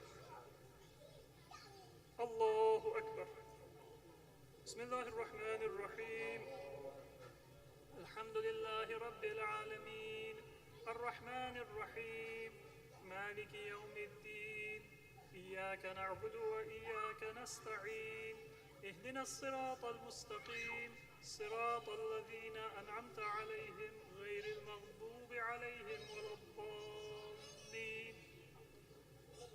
بسم الله الرحمن الرحيم إنا أعطيناك الكوثر فصل لربك وانحر إن شانئك هو الأبتر الله أكبر سبحان ربي العظيم وبحمده رب صل على محمد وآل محمد سمع الله لمن حمده الله أكبر سبحان ربي الأعلى وبحمده رب صل على محمد وآل محمد الله أكبر أستغفر الله ربي وأتوب إليه الله أكبر سبحان ربي الأعلى وبحمده رب صل على محمد وآل محمد الله بحول الله وقوته أقوم وأقعد بسم الله الرحمن الرحيم الحمد لله رب العالمين الرحمن الرحيم مالك يوم الدين إياك نعبد وإياك نستعين اهدنا الصراط المستقيم صراط الذين أنعمت عليهم غير المغضوب عليهم ولا الضالين بسم الله الرحمن الرحيم قل يا أيها الكافرون لا أعبد ما تعبدون ولا أنتم عابدون ما أعبد ولا أنا عابد ما عبدتم ولا أنتم عابدون ما أعبد لكم دينكم ولي دين الله أكبر اللهم صل على محمد وآل محمد اللهم إنا نرغب إليك في دولة كريمة تعز بها الإسلام وأهله وتذل بها النفاق وأهله وتجعلنا فيها من الدعاة إلى طاعتك والقادة إلى سبيلك وترزقنا بها كرامة الدنيا والآخرة اللهم صل على محمد وآل محمد الله أكبر سبحان ربي العظيم وبحمده رب صل على محمد وآل محمد سمع الله لمن حمده الله أكبر سبحان ربي الأعلى وبحمده رب صل على محمد وآل محمد الله أكبر أستغفر الله ربي وأتوب إليه الله أكبر سبحان ربي الأعلى وبحمده رب صل على محمد وآل محمد الله أكبر الحمد لله أشهد أن لا إله إلا الله وحده لا شريك له وأشهد أن محمدا عبده ورسوله اللهم صل على محمد وآل محمد بحول الله وقوته أقوم وأقعد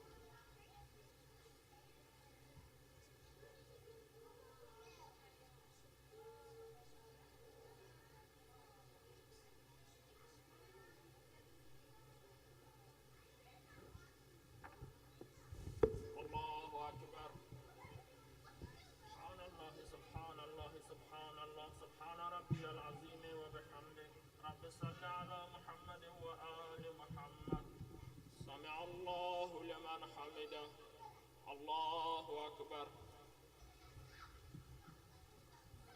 سبحان الله سبحان الله سبحان الله سبحان ربي الأعلى وبحمده رب صل على محمد وآل محمد الله أكبر أستغفر الله ربي وأتوب إليه الله أكبر سبحان الله سبحان الله سبحان الله سبحان ربي الأعلى وبحمده رب صل على محمد وآل محمد الله أكبر بحول الله وقوته أقوم وأقود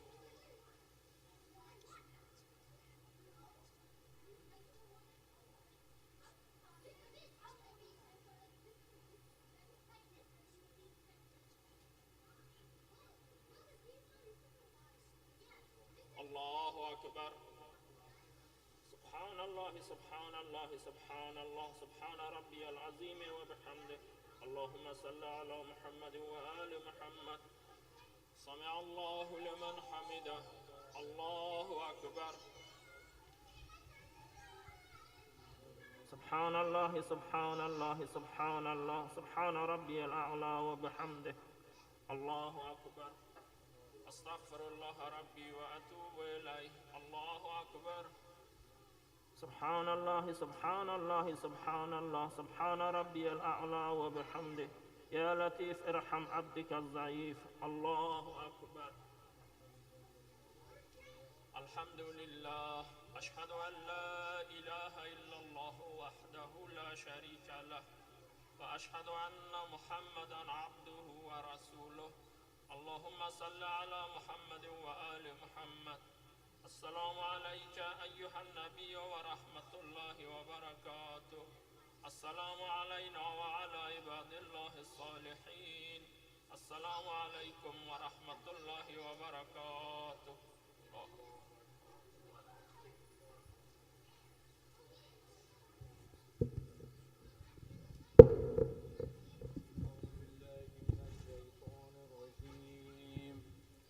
إن الله وملائكته يصلون على النبي يا أيها الذين آمنوا صلوا عليه وسلموا تسليما اللهم صل على محمد وآل محمد اللهم صل على محمد وآل محمد اللهم صل على محمد وآل محمد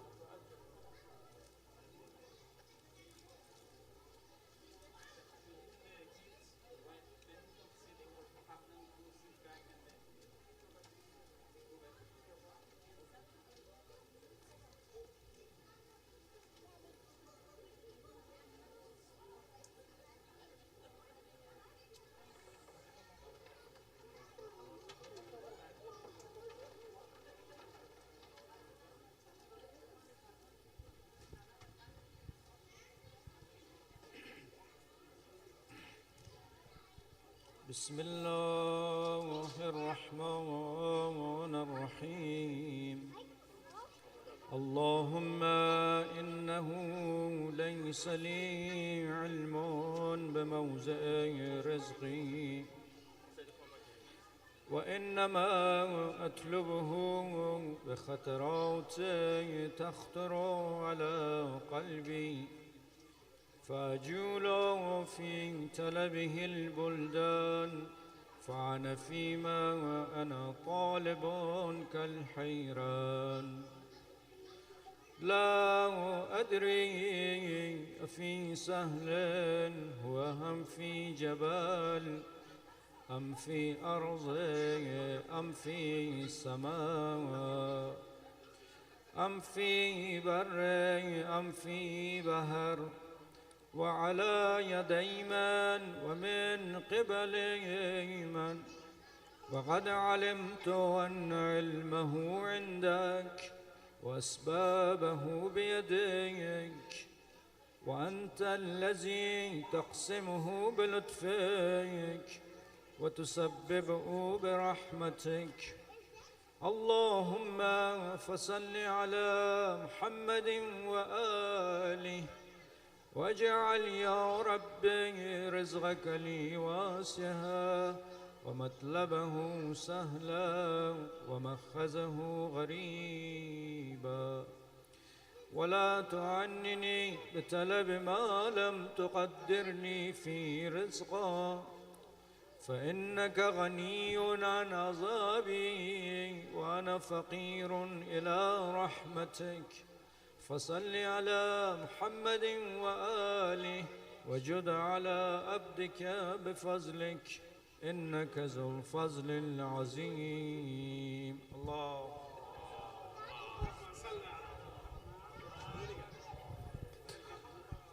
Taqabbalallah, everyone.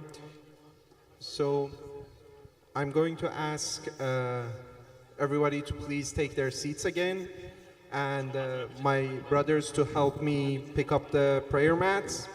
In the meantime, since it's Eid and it's the greatest Eid of Allah, we will be gifting kids we will be giving gifts. So everybody, please go get your kid so that they can come and get their gift. So kids, line up. There's gonna be a line there. So kids, line up, and everybody, I'm gonna need your name, and I'm gonna need you to recite maybe the Quran, a part of the Quran, or a salawat, whatever you feel comfortable with.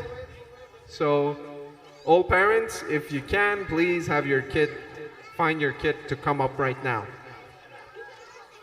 And I would like all parents again to, after that, take their seats and wait. We will be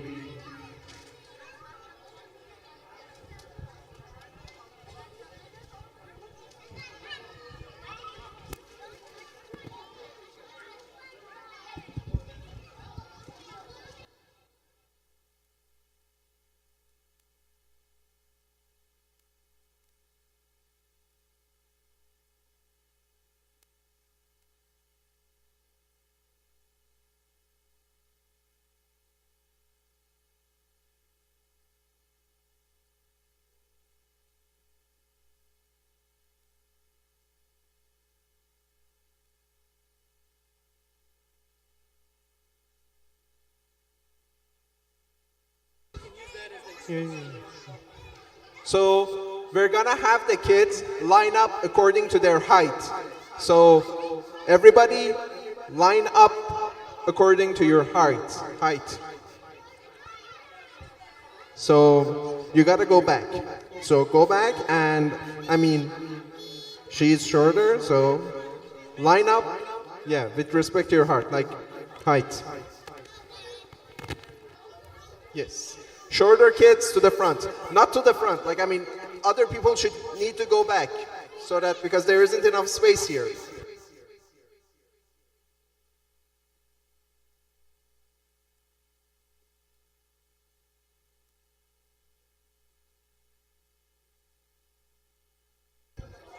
Okay.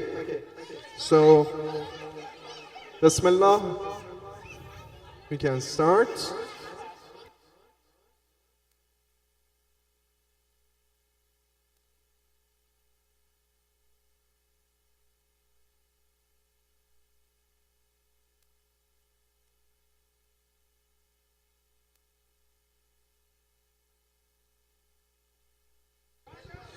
What's your name? Nothing. What's your name? You want something? اسمك چیه؟ Okay. Sallallahu Muhammad. Oh, his name is Taha.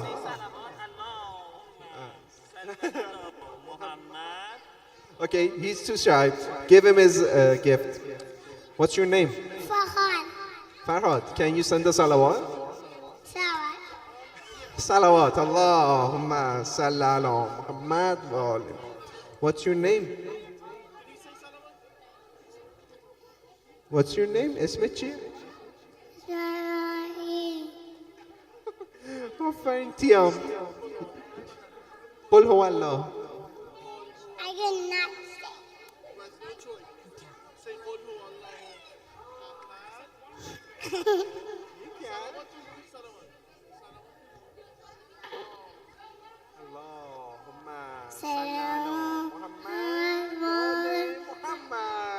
Good job.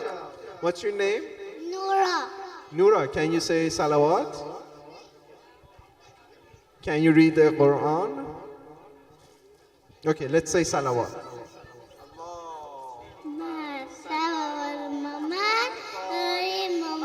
Good job. Muhammad Hussein, what's your name? Muhammad Hussein. Good. What are you going to be reading us? Can you read that? I don't know.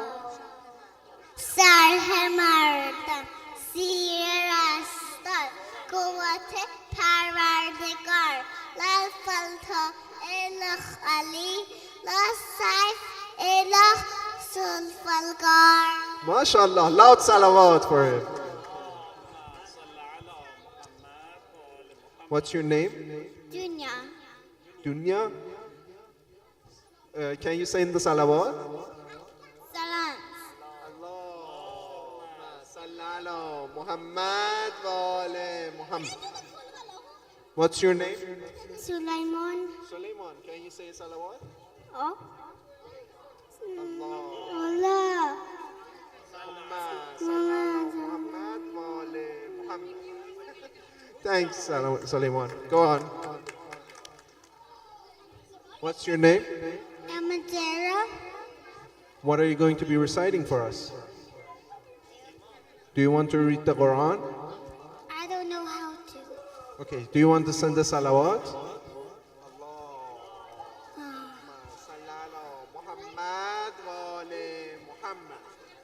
Thank you. What's your name?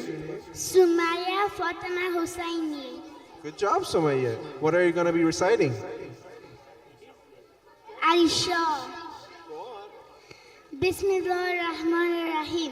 Aisha, Arima, Ari Nasra Medalla, Ari Samsa, Ari Hadri Hoga, Ari Eni Yakinas, Hari Hab Mubinas, Mikuri Budu Basnil Fananas, Fakat Hader Amir Ul Mibinas, Fakat Hader Ali Abut Miminas. MashaAllah. Salawat. Allah.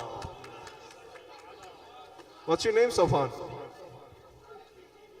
I'm gonna do the Kul Wallahu. Okay. Go on.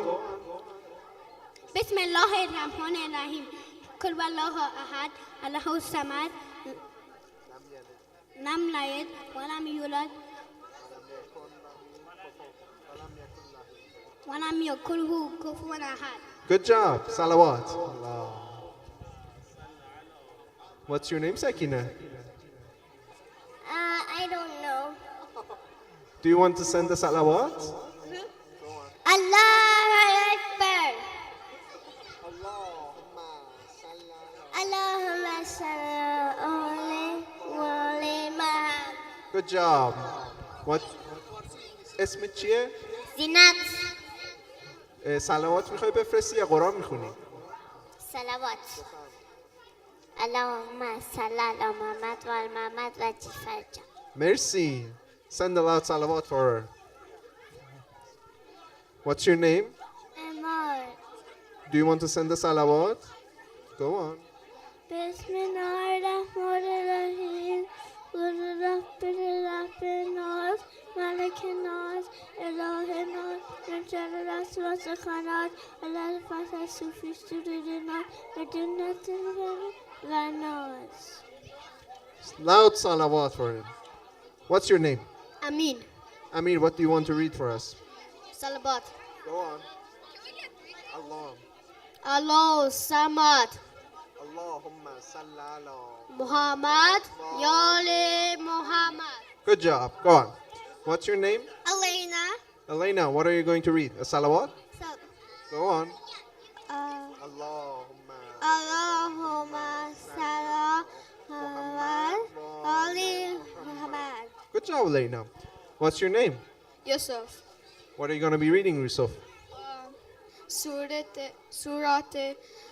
Alam Tara Kaifa. Bismillah. Go on. أعوذ بالله من الشيطان الرجيم بسم الله الرحمن الرحيم ألم تر كيف فعل ربك بأصحاب الفيل ألم يجعل كيدهم في تضليل وأرسل عليهم طير أبابيل ترميهم بحجارة من سجيل فجعلهم كعصف معقول. MashaAllah. Loud salawat for him, please. What's your name? Ryan. Rayyan, what are you going to be reciting? Allahumma salli ala Muhammad wa ala Muhammad. MashaAllah, Rayyan, go on. What's your name, Selena? Selena. Okay, what are you going to be reciting? No. Yeah. Surah Qul Huwallah. بسم الله الرحمن الرحیم کل والله احد الله صمد لم یلد ولم یولد ولم یکن له کفوا احد. Thanks a lot, Selena. Go on. Loud salawat. What's your name? Isa. Insa, what are you going to be reciting? Can we do Allahumma salli ala Muhammad wa ala Muhammad. Loud salawat. فارسی اسمت چیه؟ زهره سلطانی. زهره چی میخوای بخونی؟ سوره کوثره. بفرما بسم الله. بسم الله الرحمن الرحیم. انا اعطیناک الکوثر فصل لربک وانحر ان شانئک هو الابتر. ماشاءالله. صلوات. اسمت چیه؟ نازلی. What are you going to be reciting, Nazli? سوره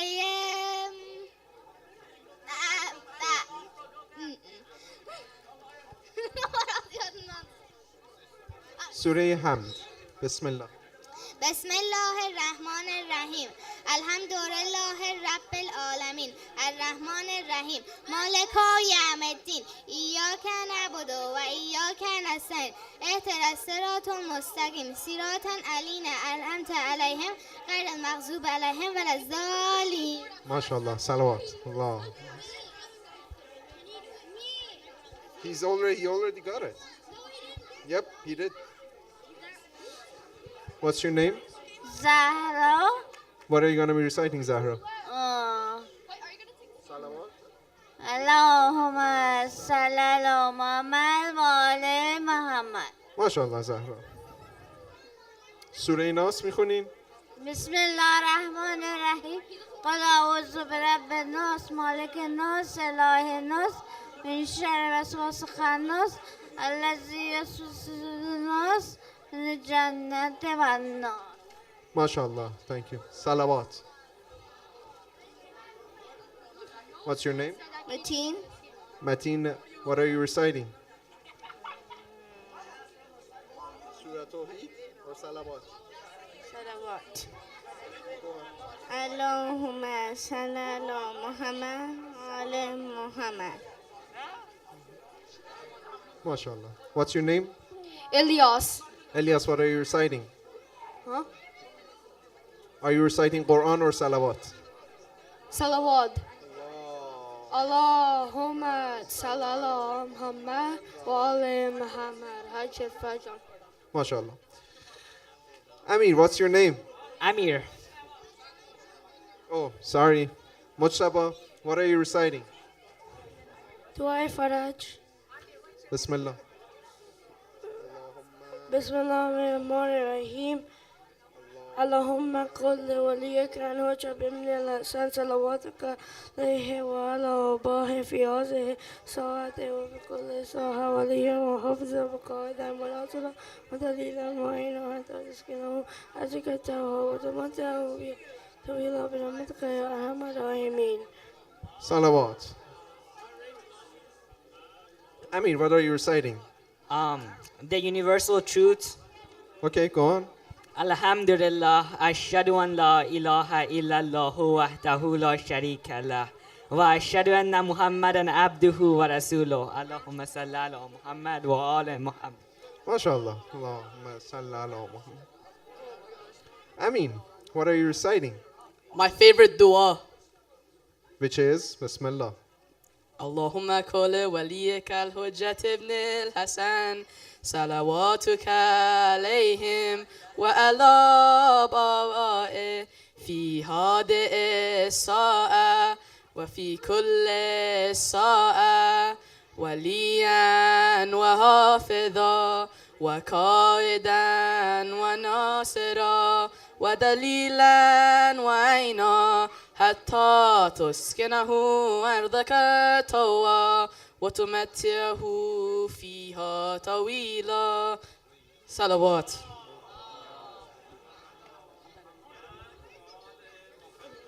MashaAllah. What's your name? Aideen. Aideen? What are you going to be reciting? Bismillah ar-Rahman ar-Rahim. Alhamdulillah Rabbil Alameen. Rahman ar-Rahim. Yeah. Mawla Karam ad-Din. Ya Karam. Al Karam. Ala Sayyid. اهدنا الصراط المستقيم صراط الذين أنعمت عليهم عليهم ولا الضالين. MashaAllah. Salawat. Salam Abu Zar. What are you reciting? Surah Al-Fajr. Surah Baqarah? Okay. Bismillah. No.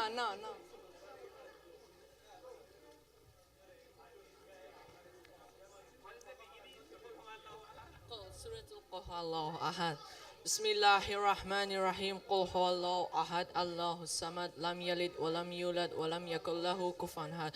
يا صلوات محمدي. Allahumma salli ala. Salam. What's your name? August. August? What are you reciting? Ihallah ihallah. Okay, go on. Again. La ilaha illallah. Okay, MashaAllah. Kamil, what are you reciting? Huh? Wait, what are my options? A surah of the Quran, dua, faraj, salawat. Oh, salawat. You Allah. won't get anything with salawat. Why? Because you're a big kid. Bro, you said salawat. قل هو الله أحد الله الصمد لم يلد ولم يولد ولم يكن له كفوا أحد. MashaAllah, you forgot the Bismillah.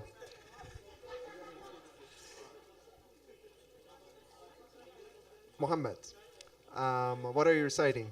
Surah Al-Shams. Surah Baqarah. Go on. Bismillah. Baqarah. Okay. أعوذ بالله من الشيطان الرجيم بسم الله الرحمن الرحيم والشمس وضحاها والقمر إذا تلاها والنهار إذا جلاها والليل إذا يغشاها والسماء وما بناها والأرض وما طحاها ونفس وما سواها فألهمها فجورها وتقواها قد أفلح من زكاها وقد خاب من دساها كذبت ثمود بطغواها إذ انبعث أشقاها فقال لهم رسول الله ناقة الله وسقياها فكذبوه فعقروها فدمدم عليهم ربهم بذنبهم فسواها ولا يخاف عقباها. صلوات. MashaAllah. Ali, what are you reciting? You gotta top that off. I'm hungry, so I'm gonna do Surah Al-Fil. Okay. Bismillah.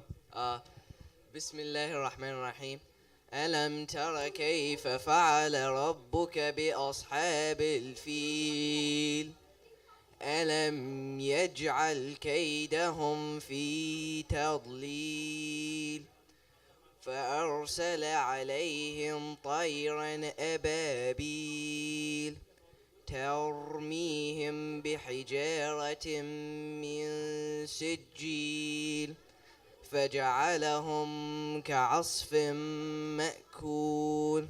صلوات. What's your name? Leo. Leo, what are you reciting? Huh?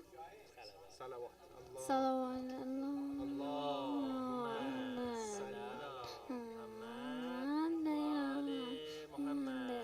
MashaAllah. Thank you. Send a salawat for him. I guess that's all the kids. Now we can, Brother Alirza, do the honors. اللهم صل على محمد وآل محمد اللهم صل على محمد وآل محمد اللهم صل على محمد وآل محمد السلام عليك يا رسول الله السلام عليك ورحمة الله وبركاته السلام عليك يا أمير المؤمنين السلام عليك ورحمة الله وبركاته السلام عليك يا فاطمة الزهراء سيدة نساء العالمين السلام عليك ورحمة الله وبركاته السلام عليك يا أبا محمد يا حسن بن علي أيها المجتبى السلام عليك ورحمة الله وبركاته السلام عليك يا أبا عبد الله السلام عليك ورحمة الله وبركاته صلى الله عليك يا أبا عبد الله صلى الله عليك يا أبا عبد الله صلى الله عليك يا أبا عبد الله السلام على مولانا السجاد وعلى مولانا الباقر وعلى مولانا الصادق وعلى مولانا الكاظم وعلى مولانا الرضا وعلى مولانا الجواد وعلى مولانا الحادي وعلى مولانا العسكري السلام عليكم يا أهل بيت النبوة ورحمة الله وبركاته السلام عليك يا مولاي يا بغية الله يا حجة الله يا خليفة الله السلام عليك يا صاحب الزمان يا شريك القرآن يا خليفة الرحمن يا قاطع البرهان يا إمام الإنس والجان السلام عليك يا مولاي وعلى آبائك الطيبين الطاهرين ورحمة الله وبركاته. For all the past of mu'mineen and mu'minat, for all the hawaj of mu'mineen and mu'minat, especially for the reappearance of our Imam, rahimallahu man yaghra al-fatihata ma'as salawat ala Muhammad wa ala Muhammad.